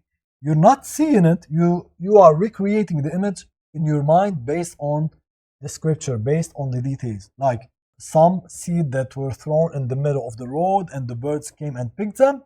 These are all images in your mind, although they are written as a description in a wordy fashion. So those are the secrets of the kingdom Jesus talked about, or at least a part of them, lest I be coming across as someone who's boasting. No, I haven't found the secret, so to speak. Okay? You keep going more and more and further. You cannot uncover, you cannot figure out God, otherwise he wouldn't be God. Okay? You cannot place him inside a box. That's the point. But the thing is, you can keep writing and never get to the end of it as you go uncovering the meanings of each verse, of each word within a verse. You break down the Greek, the Hebrew. You keep going deeper in discoveries. Okay? That's without including the symbols, again, on which you can write a book of thousands of pages for each, because each word is made of different characters. The characters in Hebrew, by the way, and in Greek are both a picture and a number. So they don't have, like in the English system, you have the characters for numbers apart from different characters that are for letters, for the alphabet. For Hebrew and Greek, you have the same characters for numbers and for letters. And each character is a pictograph, like it's a depiction of something. It's an image of something, like the letter bet in Hebrew, okay, comes from, and this is where you get B from, letter B. Okay, bet literally means in Hebrew house. This is what explains that it is drawn in a way that it looks like a house with a chimney, not a chimney, like a slope, okay, over it. This is where you get the letter B. Even in English, like the letter B looks like a tiny house and capital B like a duplex. So each letter is actually also a word, because bet is the word like the name for house, okay, and at the same time it's a picture of something. So also where you get C from, C originates from the letter kaf, same in Hebrew and Arabic, which means literally cave. This is where you've gotten C from, but of course in Arabic and Hebrew it's written from right to left. In English from left to right, it's inverted, but it literally means cave. This is where you get the word cave from, and so on and so forth. So Jesus encoded or hid an endless reservoir of information within few lines of parables through storytelling. By the way, also each number has a meaning behind it. Numbers are significant. So 1 like means unity with God. 2, new doors, open doors, because when you go to the number 2, all the verses that have 2 within them, like 2:22, Daniel 22:2, that states, "Call unto me," and actually no, he reveals deep and hidden things. He knows what lies in darkness, and light dwells with him. Okay, so in this verse we see that's marked 22:2. Okay, it's talking about revelation, about open doors, other things. Also, number 3 has its own meanings, etc. So that's how robust the memory can become, and when it's built through a story narrative, and Jesus, of course, knew that concept very well because he created it in the first place. He married different concepts and a storyline to make it more adamant. Memory, food, lifestyle, and the power of words. Here's a list of memory enhancing food list according to health.com. 9 foods that may help save your memory. So you have oil-based salad dressings, like healthy vegetable oil, seed oil, olive oil, according to Martha Claire Morris, SCD, director of the section on nutrition and nutritional epidemiology in the Department of Internal Medicine at Rush University in Chicago. They contain high percentage of vitamin E, which helps protecting nerve cells from deterioration. Green leafy vegetables contain vitamin E. Dark green leafy vegetables, vitamin E, avocado, sunflower seed, peanut butter, dark chocolate, seafood and fatty fish, rich in omega-3 along with the dark chocolate. According to Dr. Morris, it's very important for the normal functioning of the neurons. It's also important to minimize bad fat intake and food that is rich with fat and trans fat, saturated fat, also reducing the intake of meat products, which can clog the arteries, reducing the blood flow to the brain, which carries oxygen, critical to its normal functioning, of course. Lifestyle. What is meant here is mainly not only the way, the food style, what you eat, but also how you live. Working out is important, being positive, physically exercising to make the blood flow in a regular manner, okay, within the veins and the arteries, which can prevent clogging. It also burns calories from fat, energizing the entire body. Working out increases the flow of oxygen to the brain, revitalizing it. It activates many areas in the brain, and it releases endorphins, which is the hormone of happiness and positivity. Working out also reduces the secretion of the stress hormone cortisol that impairs memory and recalling. Power of words, speaking life. God in Deuteronomy 30:15 said, "See, I set before you today life and prosperity on one side and death and destruction on the other." It wasn't a commandment, but rather a choice. Okay? I said before you life and death, choose life. So it was a choice to make. When you choose the right positive words to speak over yourself and others, you are choosing life and prosperity. It goes a long way more than words, okay, but words are a very important and key thing. And yes, life also takes a dimension in your brain by growing and prospering it. Meanwhile, death and destruction hurts your brain by damaging brain cells. Proverbs 21:23 says, "Those who guard their mouths and their tongues keep themselves from calamity." That's how dangerous negative words can be. On the other hand, Proverbs 15:4 says, "A soothing tongue is a tree of life." Now, one would argue, what do words have to do? And one would be in disbelief, concerning their relevance and effect in forming memory and affecting learning and intelligence. However, even the secular psychologist understands the power of words and how one destructive word can throw you off track in life, can provoke a person who is on the edge of suicide to actually commit it, while positive words can build confidence, self-worth, character. You're building life into the person. You're bringing hope. The words we speak don't go in vain. They are frequencies that modulate our brain by either creating positive connections between neurons or destroying existing ones or creating toxic ones. Okay, they can also destroy. When we speak over ourselves something long enough, it ends up becoming internalized. So that thought process becomes part of yourself, meaning that the subconscious mind absorbs it, picks up on it like a sponge, and acts upon it with automatic responses. Let's say you are constantly saying to a person with low self confidence words of affirmation like "you are wonderfully and perfectly made," which is Psalm 139:14 and Jeremiah 1st chapter. You can reach your highest potential. You can do whatever you plan to do.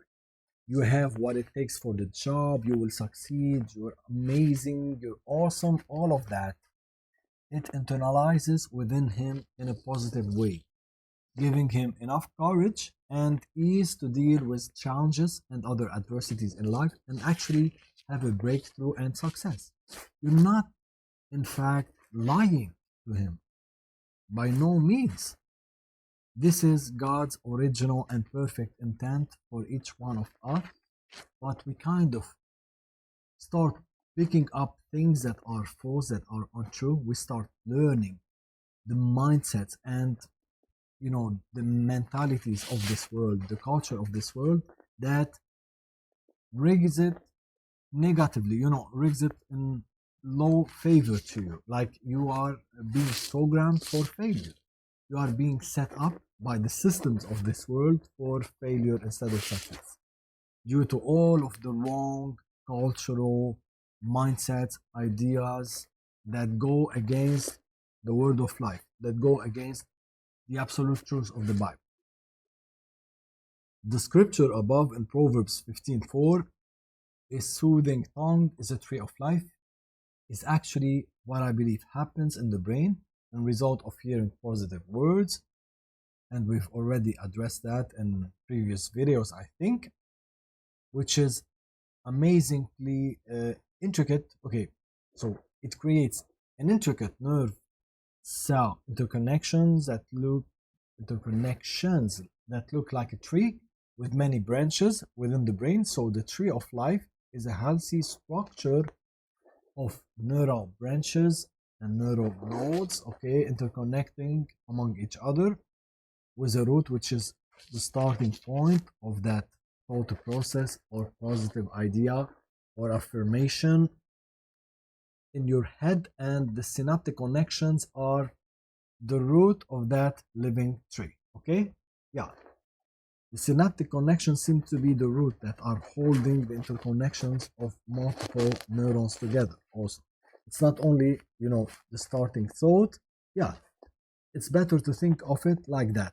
The synaptic connection has a shape just like the root. Okay, so it's the root of all of these things that constitute your positive thought process concerning an idea, like what is stated in Proverbs 54, which is the thing that is spoken by a soothing tongue, which is a tree of life. Okay, the roots of that tree are the synaptic connections, okay, and the nodes are the different branches as stated here. Okay, it's debatable, but it's so close to the analogy of a tree. But still, the point here is, yes, you have a tree that forms within your brain, a positive tree and a negative tree when we're talking about a poisonous idea, a poisonous thought process. Okay, because when you're talking about a tree of life, it's not only like referring to a person, but a thought process of a person. Actually, when we say, going back in reference to that verse where we've said that a man is what he thinks about. Okay, so it's the same. It's the tree apart from you, but it's also you. It's the thought process, but you are that thought. You become a representative of the byproduct of your thought process and the words that you speak. Memory errors and memory loss. Memory errors occur when two events overlap with each other because of the high similarity of the details depicted in both, which makes it hard to differentiate or distinguish between them, to draw the line of difference between them. It's like when you've gone to a place and then revisited later while doing almost the same things, it will be difficult to remember which one it was, or the activity were in which visit, the first or the second, because the details will blur out due to the multiple or the many similarities existing already and many details surrounding the first event and the second event. Okay, only some of your activities have changed, so it's hard to pinpoint to which date, okay, these activities can be correlated. Another cause of memory errors is when a new signal is introduced as interfering information outside of the context of something you are in the midst of learning. The interfering signal can have effect even if it occurs before the learning process even starts. Okay? The previously introduced information can sabotage details the subject or the person is trying to recall by mixing up with it. That's how you fail to recognize whether the interference is a part of the memory block or something else. Because why? Because there has been an intermixing, okay, introduction of that information at the same time of the detail that you are so cautious and careful. You're trying to be careful so as to guard that detail and make it a part of your learning process. So when that other signal is introduced, it interferes with the signal, the original signal that you're intending to store within your memory. And when that mixing takes place, okay, you have like a distortion of the information that's being stored, because you fail to identify whether that part of your memory, okay, that introduced signal from the outside, which is unintended, is part of that information or it's something else. Now, memory loss is mainly caused by the degeneration of neurons or the synaptic connections between them. The culprit can be aging, disease, or substance abuse. Personally, I don't believe in aging myself, as I've seen people growing to be 90 years of old still had their crystal clear memory, so robust that they are able to recall events that happened in their early life, even bringing up details. So it's more about the lifestyle and the food diet, and not abusing substances like alcohol, other stuff, drugs, or even, medication. Some types of medications can deplete the memory cells, okay, the cells within your brain that sustain that memory connection. So it's very important to try to adopt a more veggie-like diet, okay, consisting mostly of fiber, but more than that, you add to it minerals and vitamins, like vitamin D, vitamin E1, okay, magnesium, minerals like magnesium, phosphorus, all these things. Okay, very important to, like, magnesium is very important to the muscles, especially the muscle of the heart, other things. Now, as a disclaimer, okay, I'm not specifically a doctor, okay, so you need to consult a real medical doctor when it comes to going and asking for a consultation, okay, for therapy or whatever, okay, but here just for learning, just for educational purpose. When it comes to real medical cases, you need to be taking the advice of a real doctor. So again, it's more of a lifestyle than the number of years that you have, because some people, even at the age of 20, feel like as if they are 90 years old due to the type of living that, this type of food, the lifestyle, everything. We explored how certain food help protect the neurons from degradation and help reinforce synaptic connections by removing antioxidants from the body. Some food act like collagen, providing the nerve cells elasticity so that when they are overheated from constantly sending electrical signals, they are like electrical wires, and they cool. After that, they won't start cracking like metals because of the thermal changes. Okay, so we also, this is why you have the myelin sheath. It's like the isolation or insulation between the axon and the other neurons. Okay, so that you won't have an electrical uh, surge of the electrochemical signal between one neuron and another. Okay, this is what the myelin sheath. It's like when you have an electrical wire, you have the plastic around it, around the conductor, around the aluminum, copper, sorry, not aluminum. So the same thing here. You have like a covering, a sheath around the axon of the neuron so that no electrical surge would take place from or leakage from one cell to another. We also explored how fat food can clog the arteries and the veins, preventing a sufficient oxygen supply to the nerve cells through the blood, which eventually leads to death of nerve cells. Now, as for the lifestyle, it goes beyond what somebody's diet is. So it's more about working out, not sitting for long hours, of which I was guilty, have been guilty many times, okay, without physical activity. And it's about speaking words of life, not death. Words of death are negative words, like saying over and over. It's not only, by the way, what you're saying, but also what you're listening to. When you say something like, I will never understand this subject, or course, I will never get the end of that, I will never figure out this thing. Okay, you're eating, you're gonna eat your own words. Don't speak word curses over yourself. So, when you speak it long enough, your mind internalizes it and you start to live by it. Okay? Negative words, whether spoken over us or by us, actually defect nerve cells and grow bad roots in our brain. They can also lead to depression, anxiety, and other ills depending on what is being spoken. The scripture says, we shall eat the fruits of our own lips, which is Proverbs 18:21.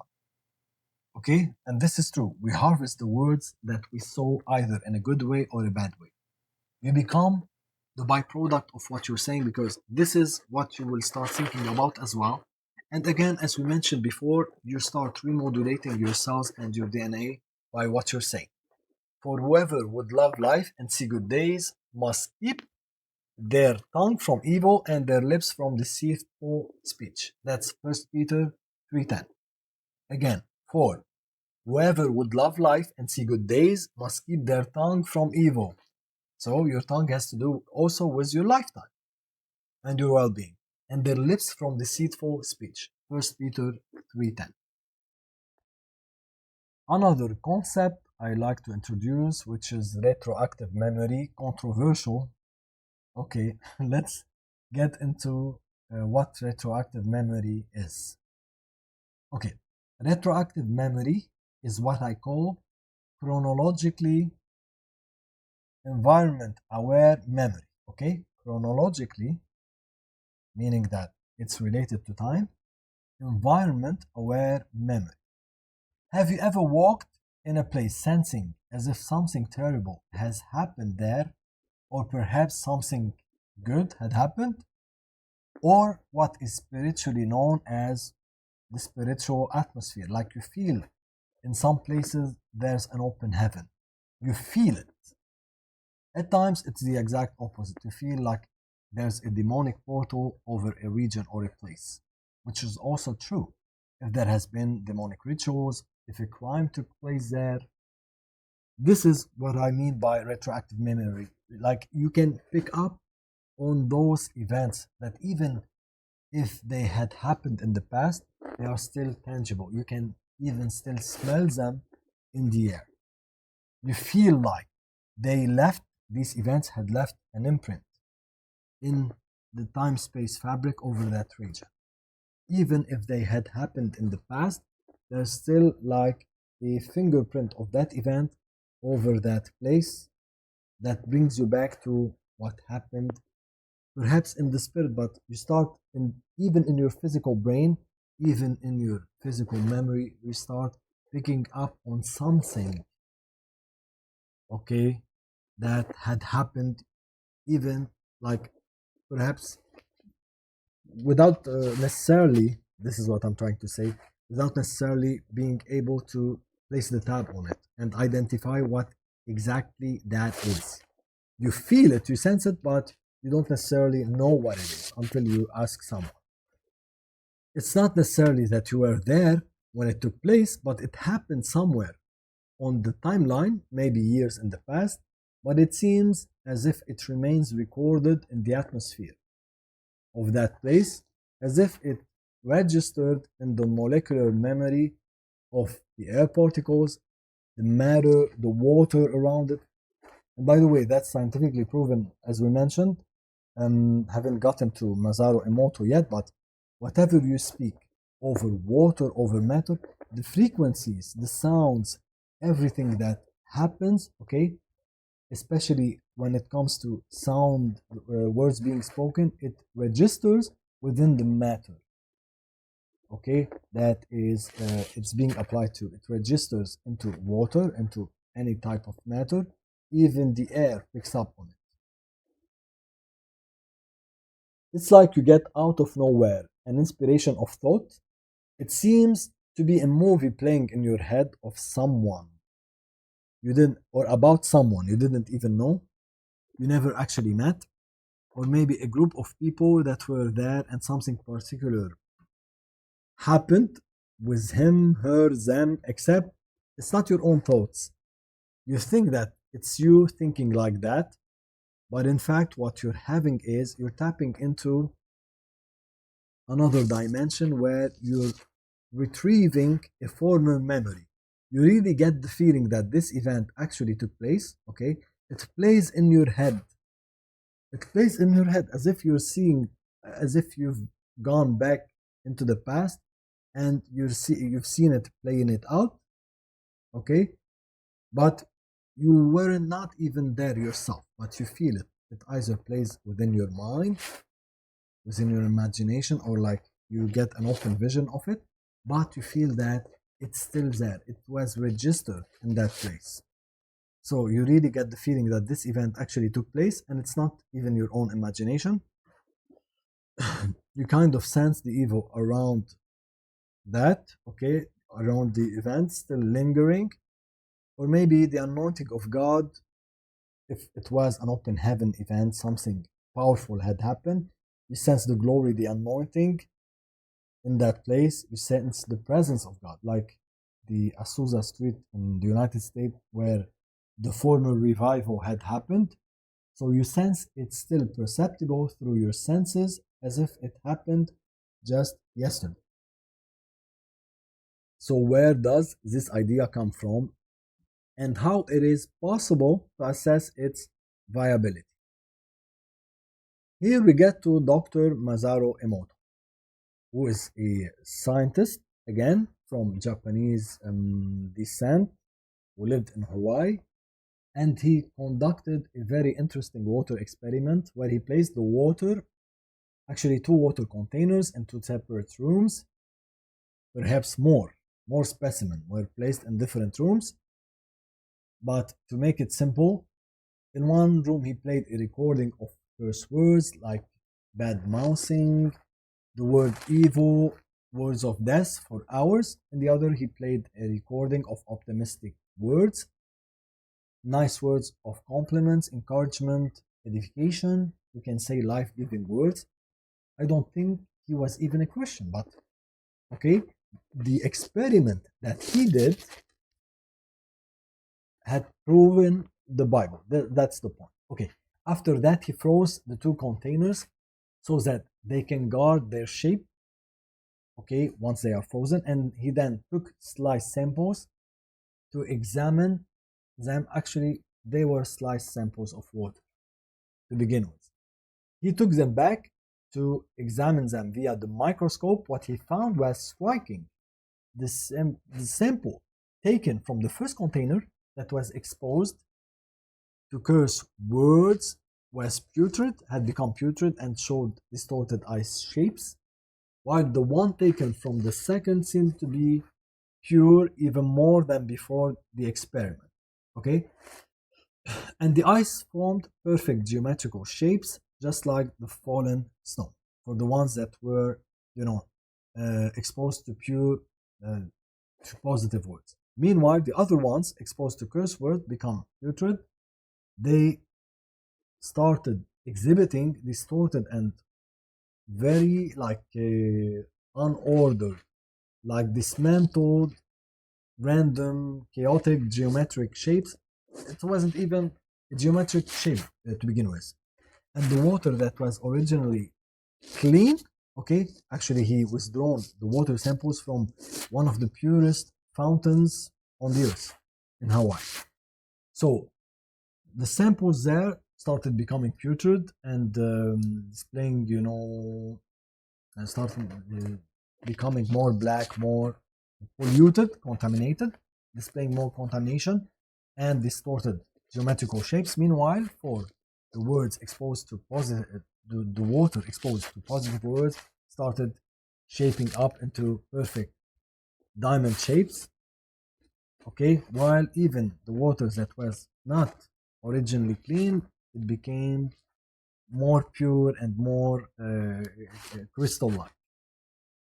So based on biblical scriptures, for as the rain and the snow come down from heaven, heaven capital H, and do not return there without watering the earth and making it bear and sprout, and furnishing seed to the sower and bread to the eater, so will my word be which goes forth from my mouth.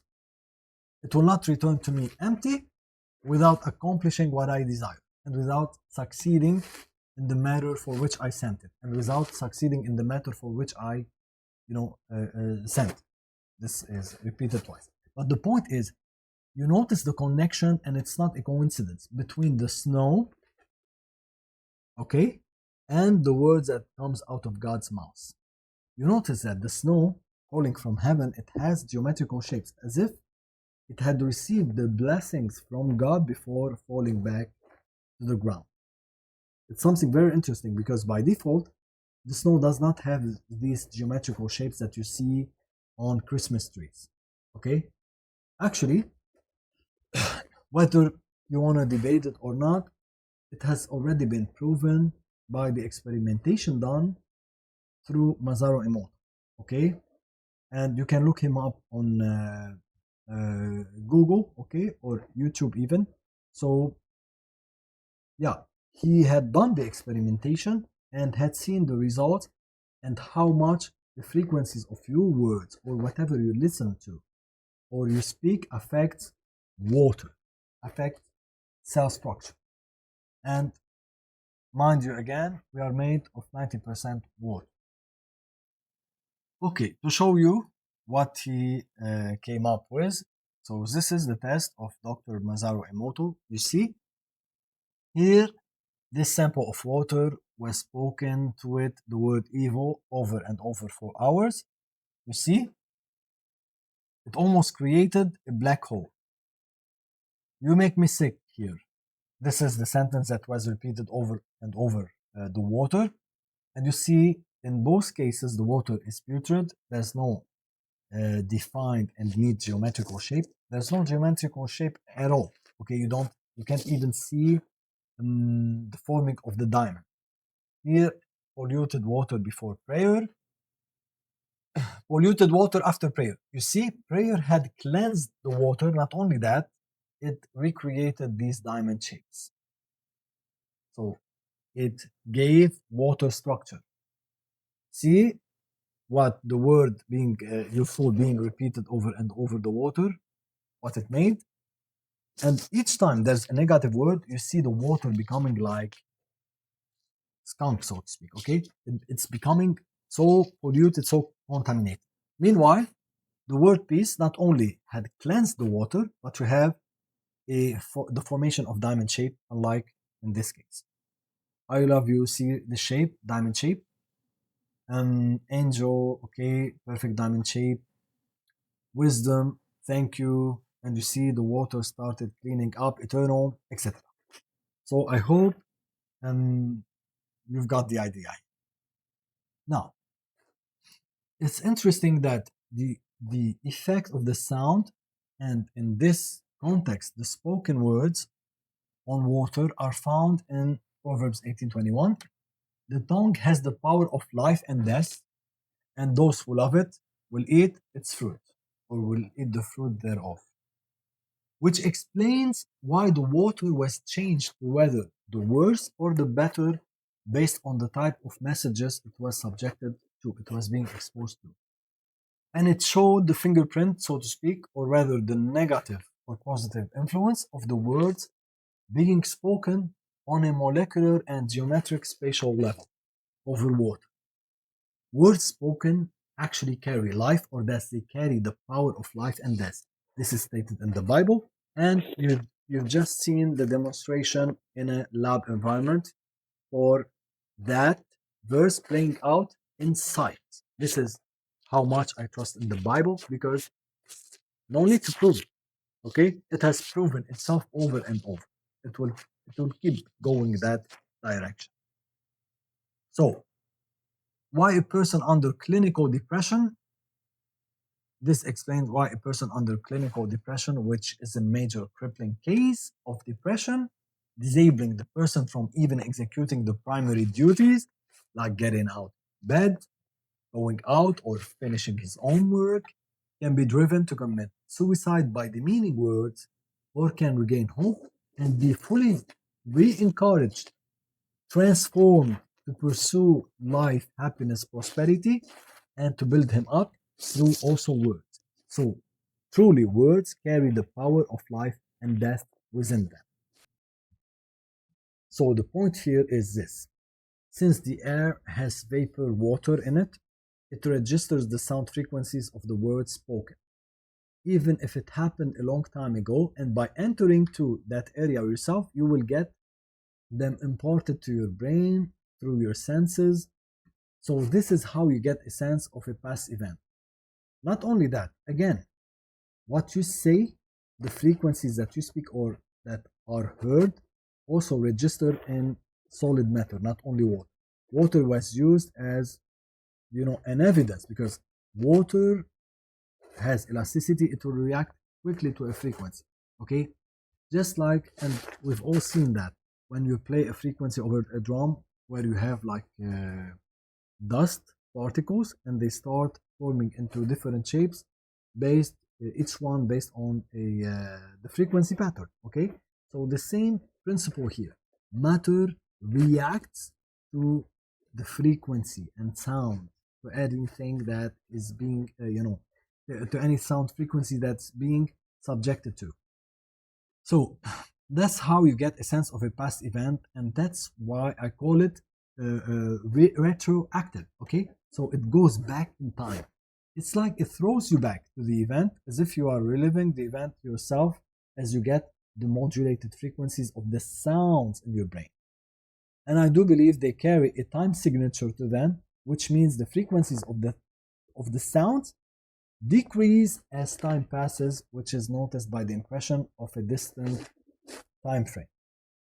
It's also worth noticing that the following scripture in Job 37:6 helps explain why the falling snow that originated from the higher atmosphere has peculiar, distinctive geometrical shapes. He says to the snow, fall on the earth, and to the rain shower, be a mighty downpour. Okay, you see? This is the proof that God speaks over the water before he sends it as a snow. This is where you get the crystal shapes of the snow from the frequency of God's voice, as controversial as it is. Okay, now the same God sent a pillar of snow, a pillar of smoke by day to guide the Jewish people through the desert, and a pillar of fire by night. Will it be impossible for him to speak blessings over the water drops before sending them as snow on the earth, whether in snow form or in water form? Now, according to the Pyramid of Maslow, 1943-1954, a person is motivated by 5 respective main needs.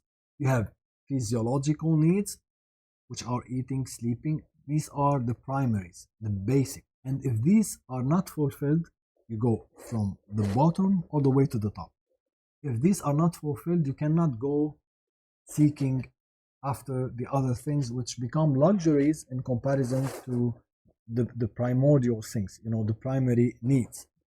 Then the subject looks for safety or the need to feel protected and safe.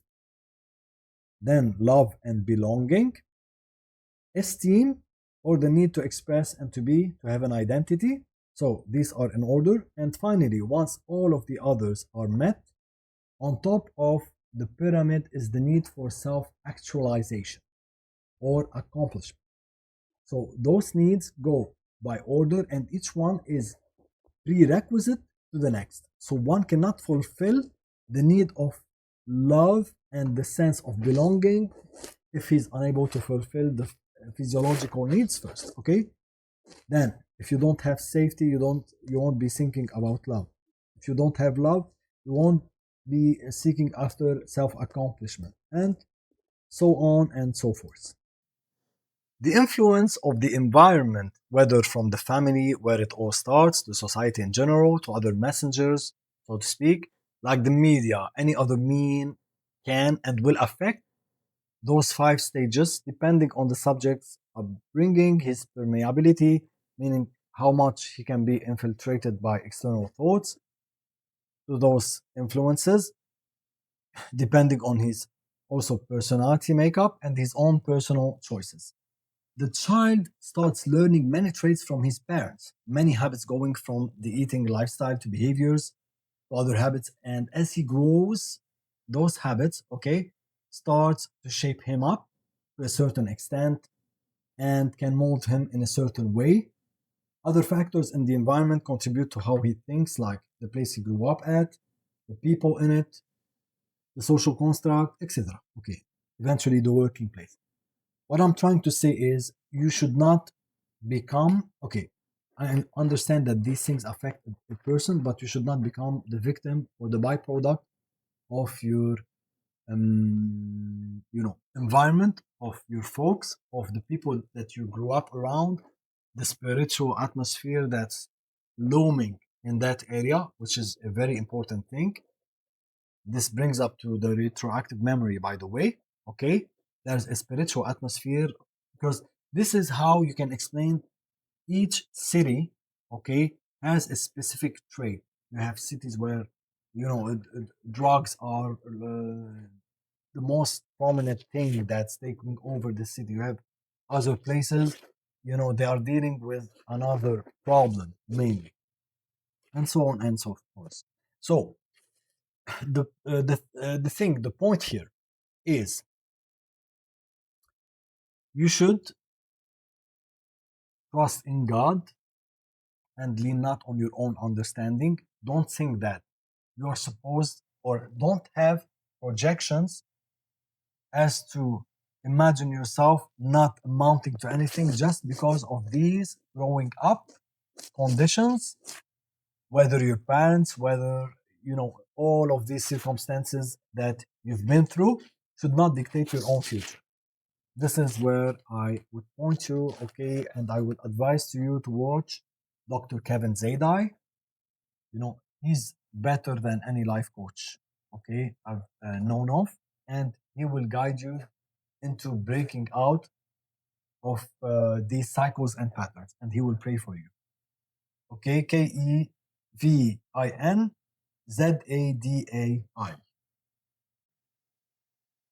Now, I agree that external influencers or influences, okay, not necessarily social media influencers, but it also applies. So, whether influencers or influences, both of them, they contribute to how a person can become eventually, okay? But I don't agree that any of those can change the identity he was born with, he grew up with. They only act in a constructive way to build him into a person who was always meant to be, either that, or in a destructive way, meaning chipping off his true identity in Christ, his true personality. Like, it robs him from his own true identity, and it kind of, placates over him something else, a mantle that's not his, a part, a gluing of a chunk of personality that's not truly his own personality. So it's like a plague most of the time. Okay, it plagues his personality and his way of thinking. In the book of Jeremiah, God says to the prophet, I knew you before I made you, before I formed you in your mother's womb. Before you were born, I set you apart and appointed you, that's his calling, as a prophet to the nations. That's Jeremiah, first chapter, verse 5. So even before you are born, even before the beginning of the foundations of the earth, God had a plan for you. God thought you, like he thought about you in his mind, and he saw you in existence even before you were brought to this earth. This is how important you are in the eyes of God. So you are appointed for this time, and you are designed around God's given gifts, with a peculiar identity, and a very defined personality. And what you face in life, and what and who you learn from, will either add to you or subtract from you. So when it comes to the first one of the needs and motivations, for example, the food diet is so important because what we eat affect our overall health, our energy levels, and people who have a healthy lifestyle have proved to perform better, whether in school or life in general. The food that exhibits a lot of fat and oil in them, especially those with bad cholesterol levels, can make a person sluggish by slowing the flow of oxygen to the brain and muscles, which affects the mood of the person and his willingness to pursue his destiny and calling. On the other hand, the food that is rich in fibers and vitamins give energy to the entire body, enhancing the brain's capacity and allowing the person to perform these, in tremendous ways when it comes to the thought process. Green vegetables, for example, not only burn fat and strengthen the muscles, but increase the energy of the entire body, allowing oxygen to flow in better measures to the brain cells, enhancing the academic performance for college students. For example, they clean the clogging debris from veins and arteries, providing oxygen for different parts of the body, including the brain. And oxygen is very important, of course. It's like a fuel that gives energy to the entire body, enabling it to function and to grow in a healthy way. It's also oxygen that burns calories within your body. So love is of a primordial importance for a healthy personal growth as well. And so is belonging. Love is like water to a tree. Without it, the tree will eventually die out. And, this is partially my own opinion. Okay, I haven't thought whether there's a scripture that backs it up in the Bible. Okay, just to say on the safe side. So, a school or a social surrounding is like the tree having its roots going into the soil, for without its roots going deep within the soil, the tree can be plucked out easily by the wind or shaken by the torrents and will have no stability. It's the same analogy for people. A person that doesn't have a solid family foundation will exhibit unstable behavior, for the soil that is shaky won't allow a stable growth up from its roots in the ground. And since he bases his own identity first and foremost on where he came from, his parents, and his social surrounding, if any of those structures is unstable or uncertain, okay, like broken families, separated parents, many relocations throughout life, no home base, unstable social environment, it will tremendously affect his growth and impair his personal development if left like that, if left unchecked. Here's the thing, nothing is impossible for God. Nothing is too big to be fixed, because he can overturn it in one day. Nothing is impossible. With all your upbringing, actually you should start rejoicing and consider your upbringing and all the things that you've been through as your training ground for what's coming next in your life. So this is what I'm believing for. Now, we see it often with teenagers who tend to look for adults as role models in their lives, and when they fail to find a role model among their parents, they go looking for the best example they can find that they have an emotional attachment with, whether a celebrity from the pop culture, pop singer, movie star. Okay, that's the problem.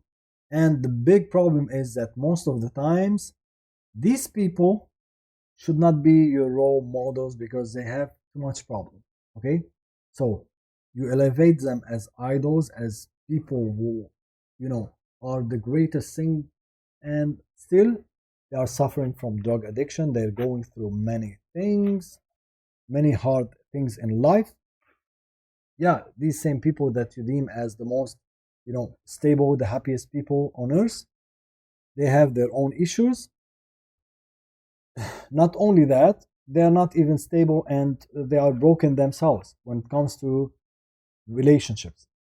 Because otherwise, and I'm not saying that about every one of them, okay? But in general, this has been the trend, okay? And you can see it obviously, like you look at their own relationship. They go into the wall one time after the other, after the other. Otherwise, how can you explain that the fact that they've been divorced and remarried so many times, so often? So the problem is that sometimes the people they choose, as we mentioned, they are celebrities that are going through a lot of things. Okay, so they start luring youngsters into following through their over their own practices. And as for the need of love, the teens that grow up in broken families, they start trying to mimic those people, those celebrities. Not to mention the fact, by the way, that you have many songs, many things that are being produced by these people that have witchcraft practiced over them, whether movies, whether songs, okay? So it's not only entertainment, it has an agenda behind it. It has incantations behind it, just like you expect to receive a blessing and an importation from a prayer, except to receive a curse and a demonic importation from something, from an incantation done over an object, from a witchcraft, from whatever. So it goes both ways.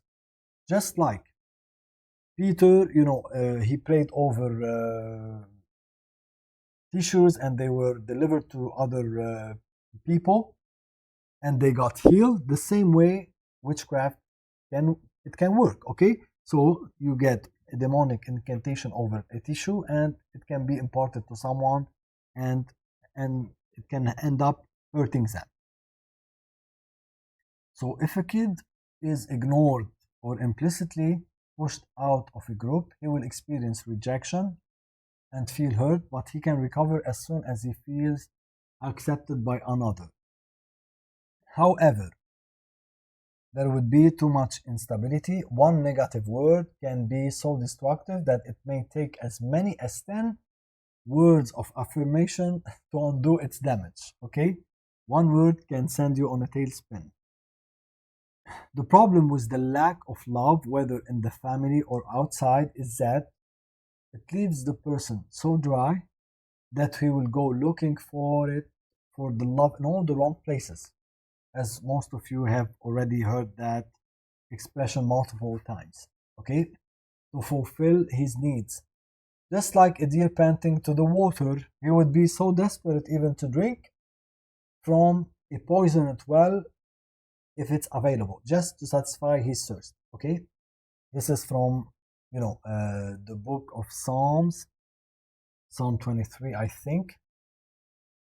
No, not 23. I will try to remember. So, this is what explains why a minor ended up in the worst places with the worst gang members. He had found his true family, or at least the resemblance of that family that he's been seeking for. Okay? The best thing that he could find, so to speak.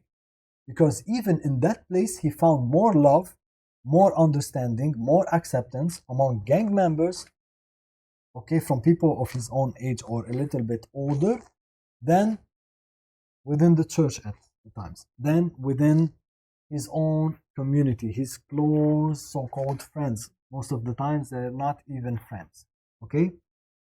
That's why he ended up in the worst places, because he failed to find love even in the places where you would expect to find love the most. This is what I'm gonna say about that.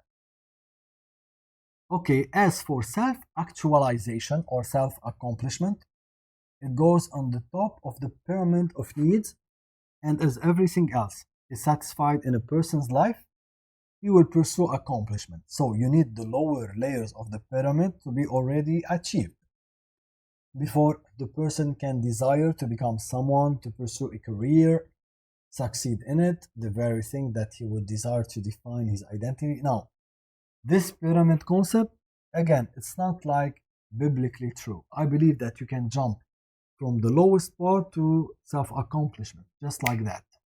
It's not always accurate, okay? Despite the fact that it is mainstream. I don't believe that you should go all the way up gradually, okay? Now, some of it is true, but it's not always the case. This is what I'm trying to say. This is not like taken from the Bible. So, this can never be fully satisfied unless all other needs were fulfilled. The past hurts are healed. Now, yeah, multiple of these elements would affect a person's destiny and calling.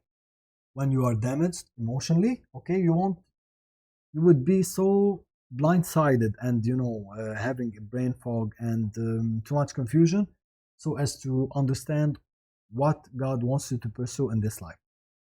Okay, so in order to pursue your God-given destiny, or and not what others thought that you should be going after, it's impossible, not impossible, but yeah, this is what's impossible. It's impossible to feel fully accomplished without God and without His ordained plans for your life.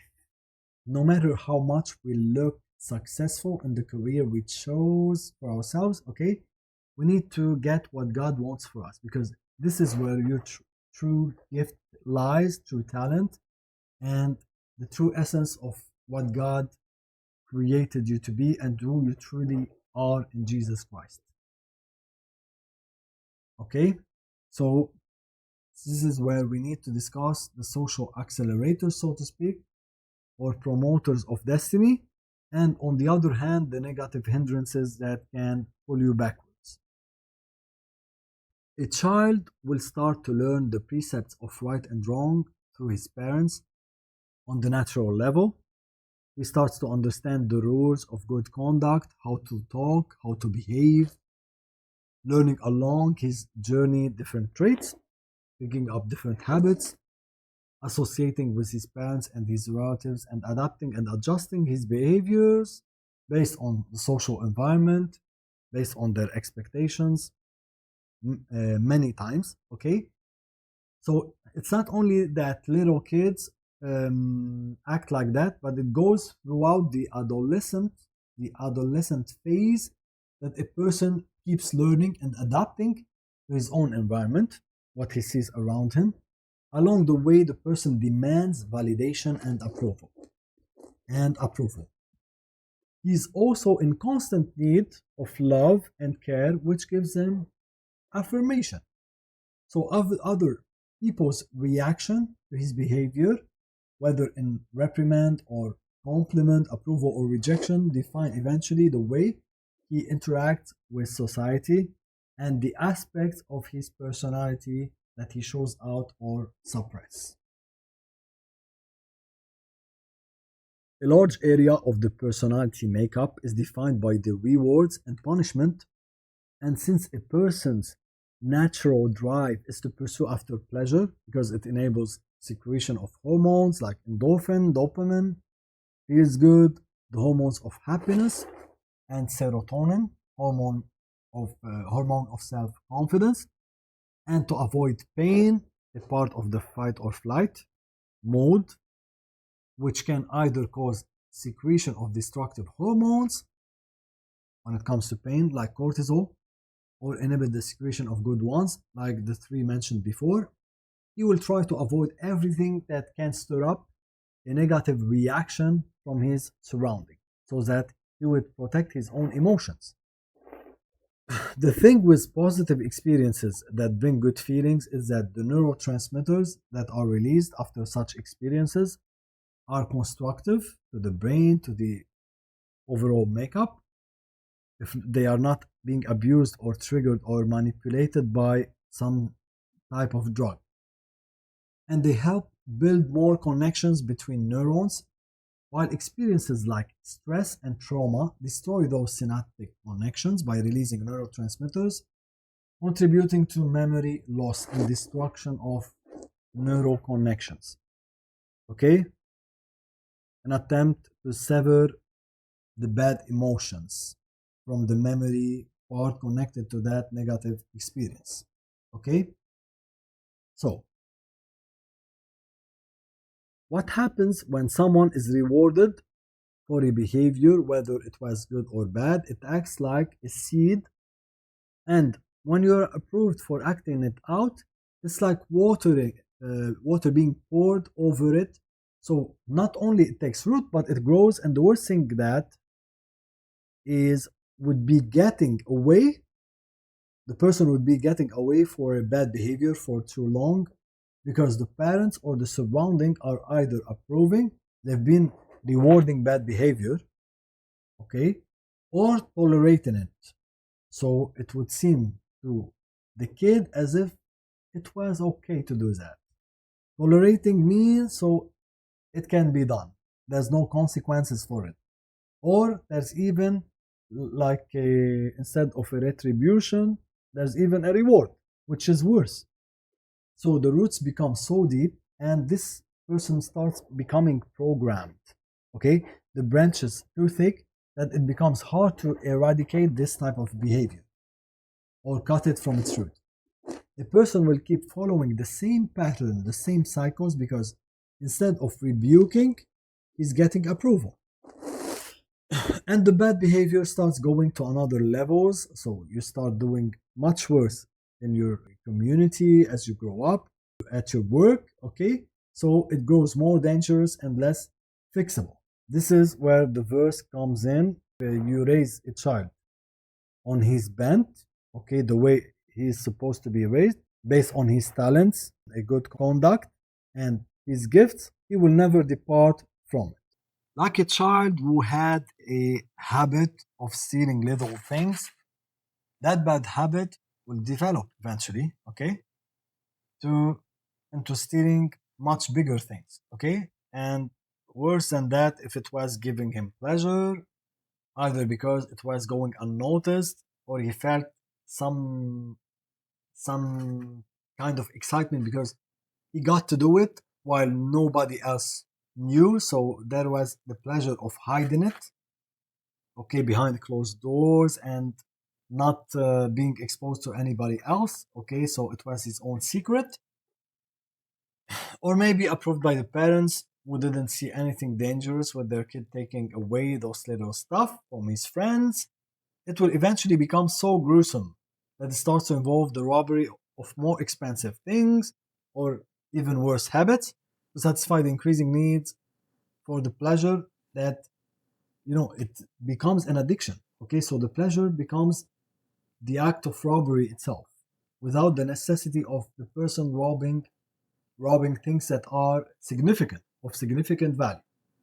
The child grows seeking for higher pleasures and craving for more in life as he takes things for granted and assumes it is his own right to have what he doesn't have without even the need to work for it. On the other hand, rewarding good behavior will turn the person into a more committed individual to do good and to perform better in order to gain the approval of his peers, his family, his community. He will become more diligent in the things he's getting rewarded for so that he would keep measuring up to other people's expectations. Of course, here we can have different personalities that elicit different behavioral patterns, but in general, they will all seek approval and acceptance from their families, relatives, and peers, as the main drive for each of them is to be loved and accepted.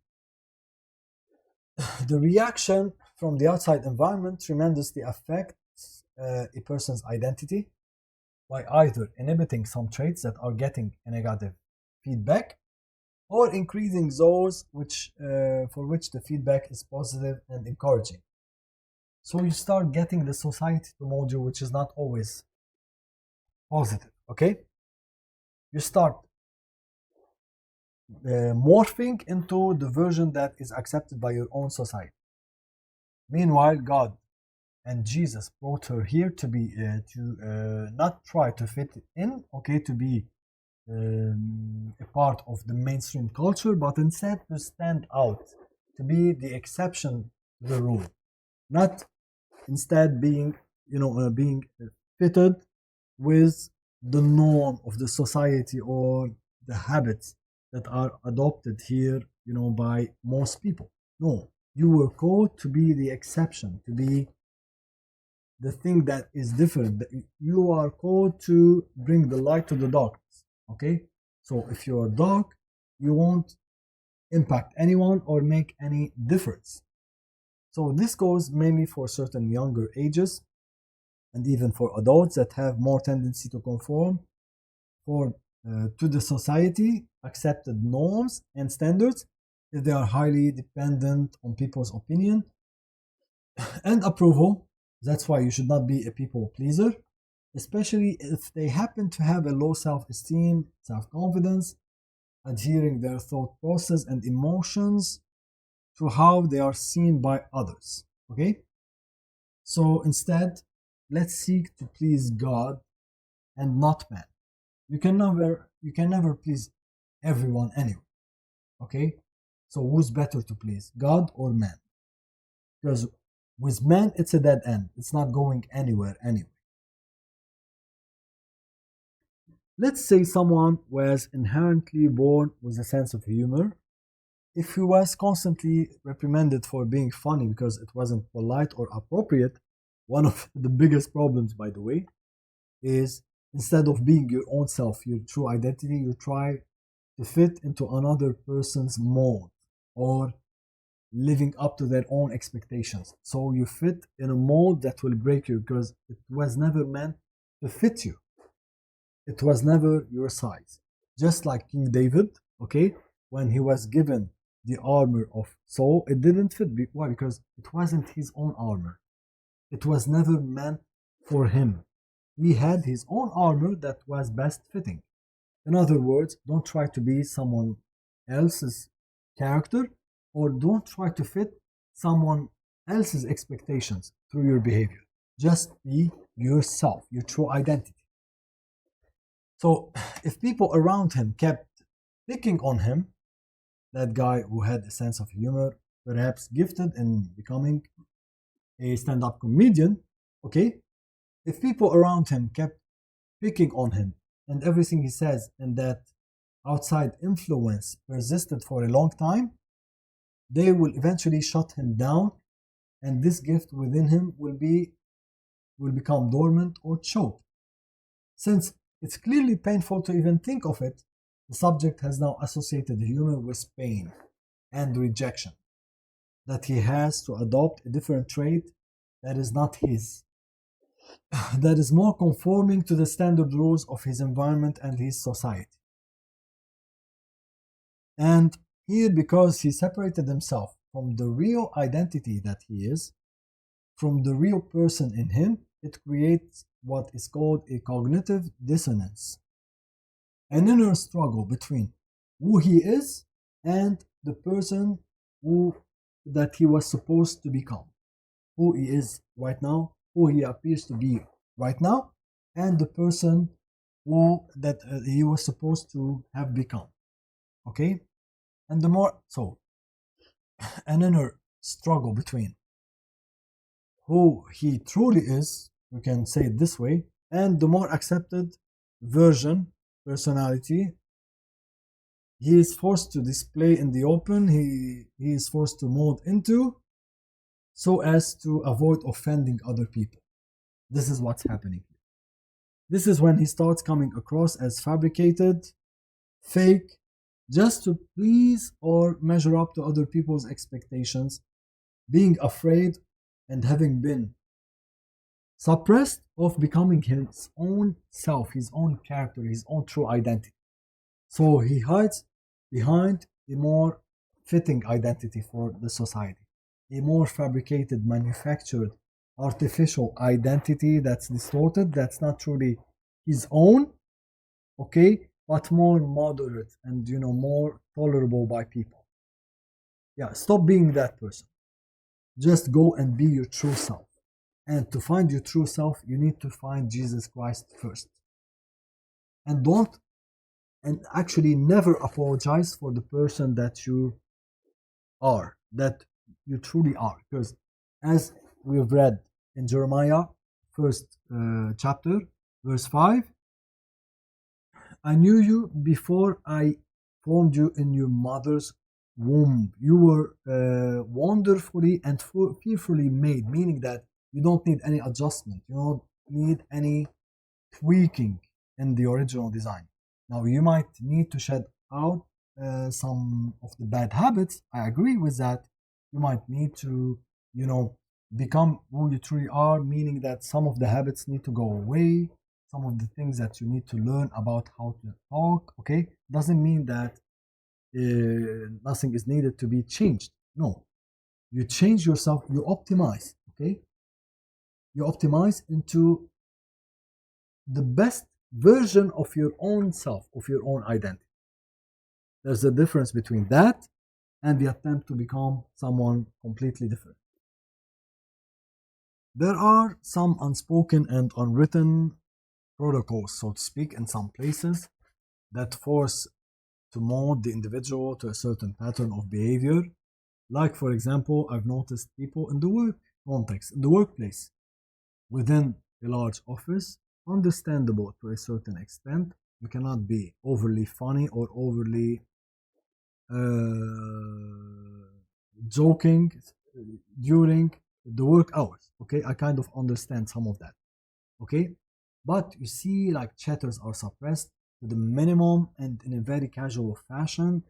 The laughter is kept at bay as it's unconventional to laugh with a loud voice in these working places. It's kind of enforced by the excuse of professionalism, like implicitly enforced. There's no clear, explicit way that's written on the wall concerning that. Okay, but it's like everyone is quiet in that way. But the major problem is that it makes everyone a prototype, taking away his unique character and persona. Again, I kind of understand, but there must be a limit for everything. Okay, you cannot simply become what your job had dictated you to be. Okay, there's a unique fabric in you, a unique sense of humor, unique identity that you have to save, you have to guard, so that it won't go down the drain of the workplace and your every busy day life. It's not that I'm against professionalism, and neither the manager is necessarily pushing those rules in an explicit way most of the time. However, I think that it's an inherent fear to stand out and potentially becoming a threat is the thing that hinders people from displaying their unique identity. Okay, it's possibly the fear of being fired by the management for displaying inappropriate behavior, coming out from the herd of the company or the work group, can place the spotlight over him, making him a target for attack, slander, discrimination, because not only his higher management will feel the threat, but also his peers can ostracize him from the group as being the odd one out. Okay, how can you be talking about Jesus, be having fun like that? They won't understand. So as a person displays his uniqueness and as he comes out boldly with his character traits, others will feel threatened because he's no longer locked within the same box where they still all are. Okay, it's not that I'm against professionalism, and neither the manager is necessarily pushing those rules in an explicit way most of the time. Okay, however, I think that it's an inherent fear to stand out within a working place, within a group, and potentially becoming a threat is the thing that hinders. Okay, the fear of standing out and becoming a threat is what hinders people from displaying their unique identity. It's possibly the fear of being fired by the management for displaying inappropriate behavior, or the fear of men in general, like coming out of the herd, from the herd, being, the exceptional person, the odd one out, or the work group can place the spotlight over himself, over the person, making him a target for attack, slander, and discrimination, because not only his higher management will feel the threat, but also his peers can ostracize him from the group for being really weird and not fitting. Okay, as a person displays his uniqueness and as he comes out boldly with his character traits, with his unique physical traits, expressing himself, talking about Jesus, that's the big thing. This is what kicks you out completely. You need to use wisdom and discernment and do what you feel God placing the pressure upon your heart to do. So others will feel threatened because he's no longer boxed out by conformity, while they themselves are still locked within that same box and convenience, when they still are placing him under scrutiny by many, even those who seem to like him.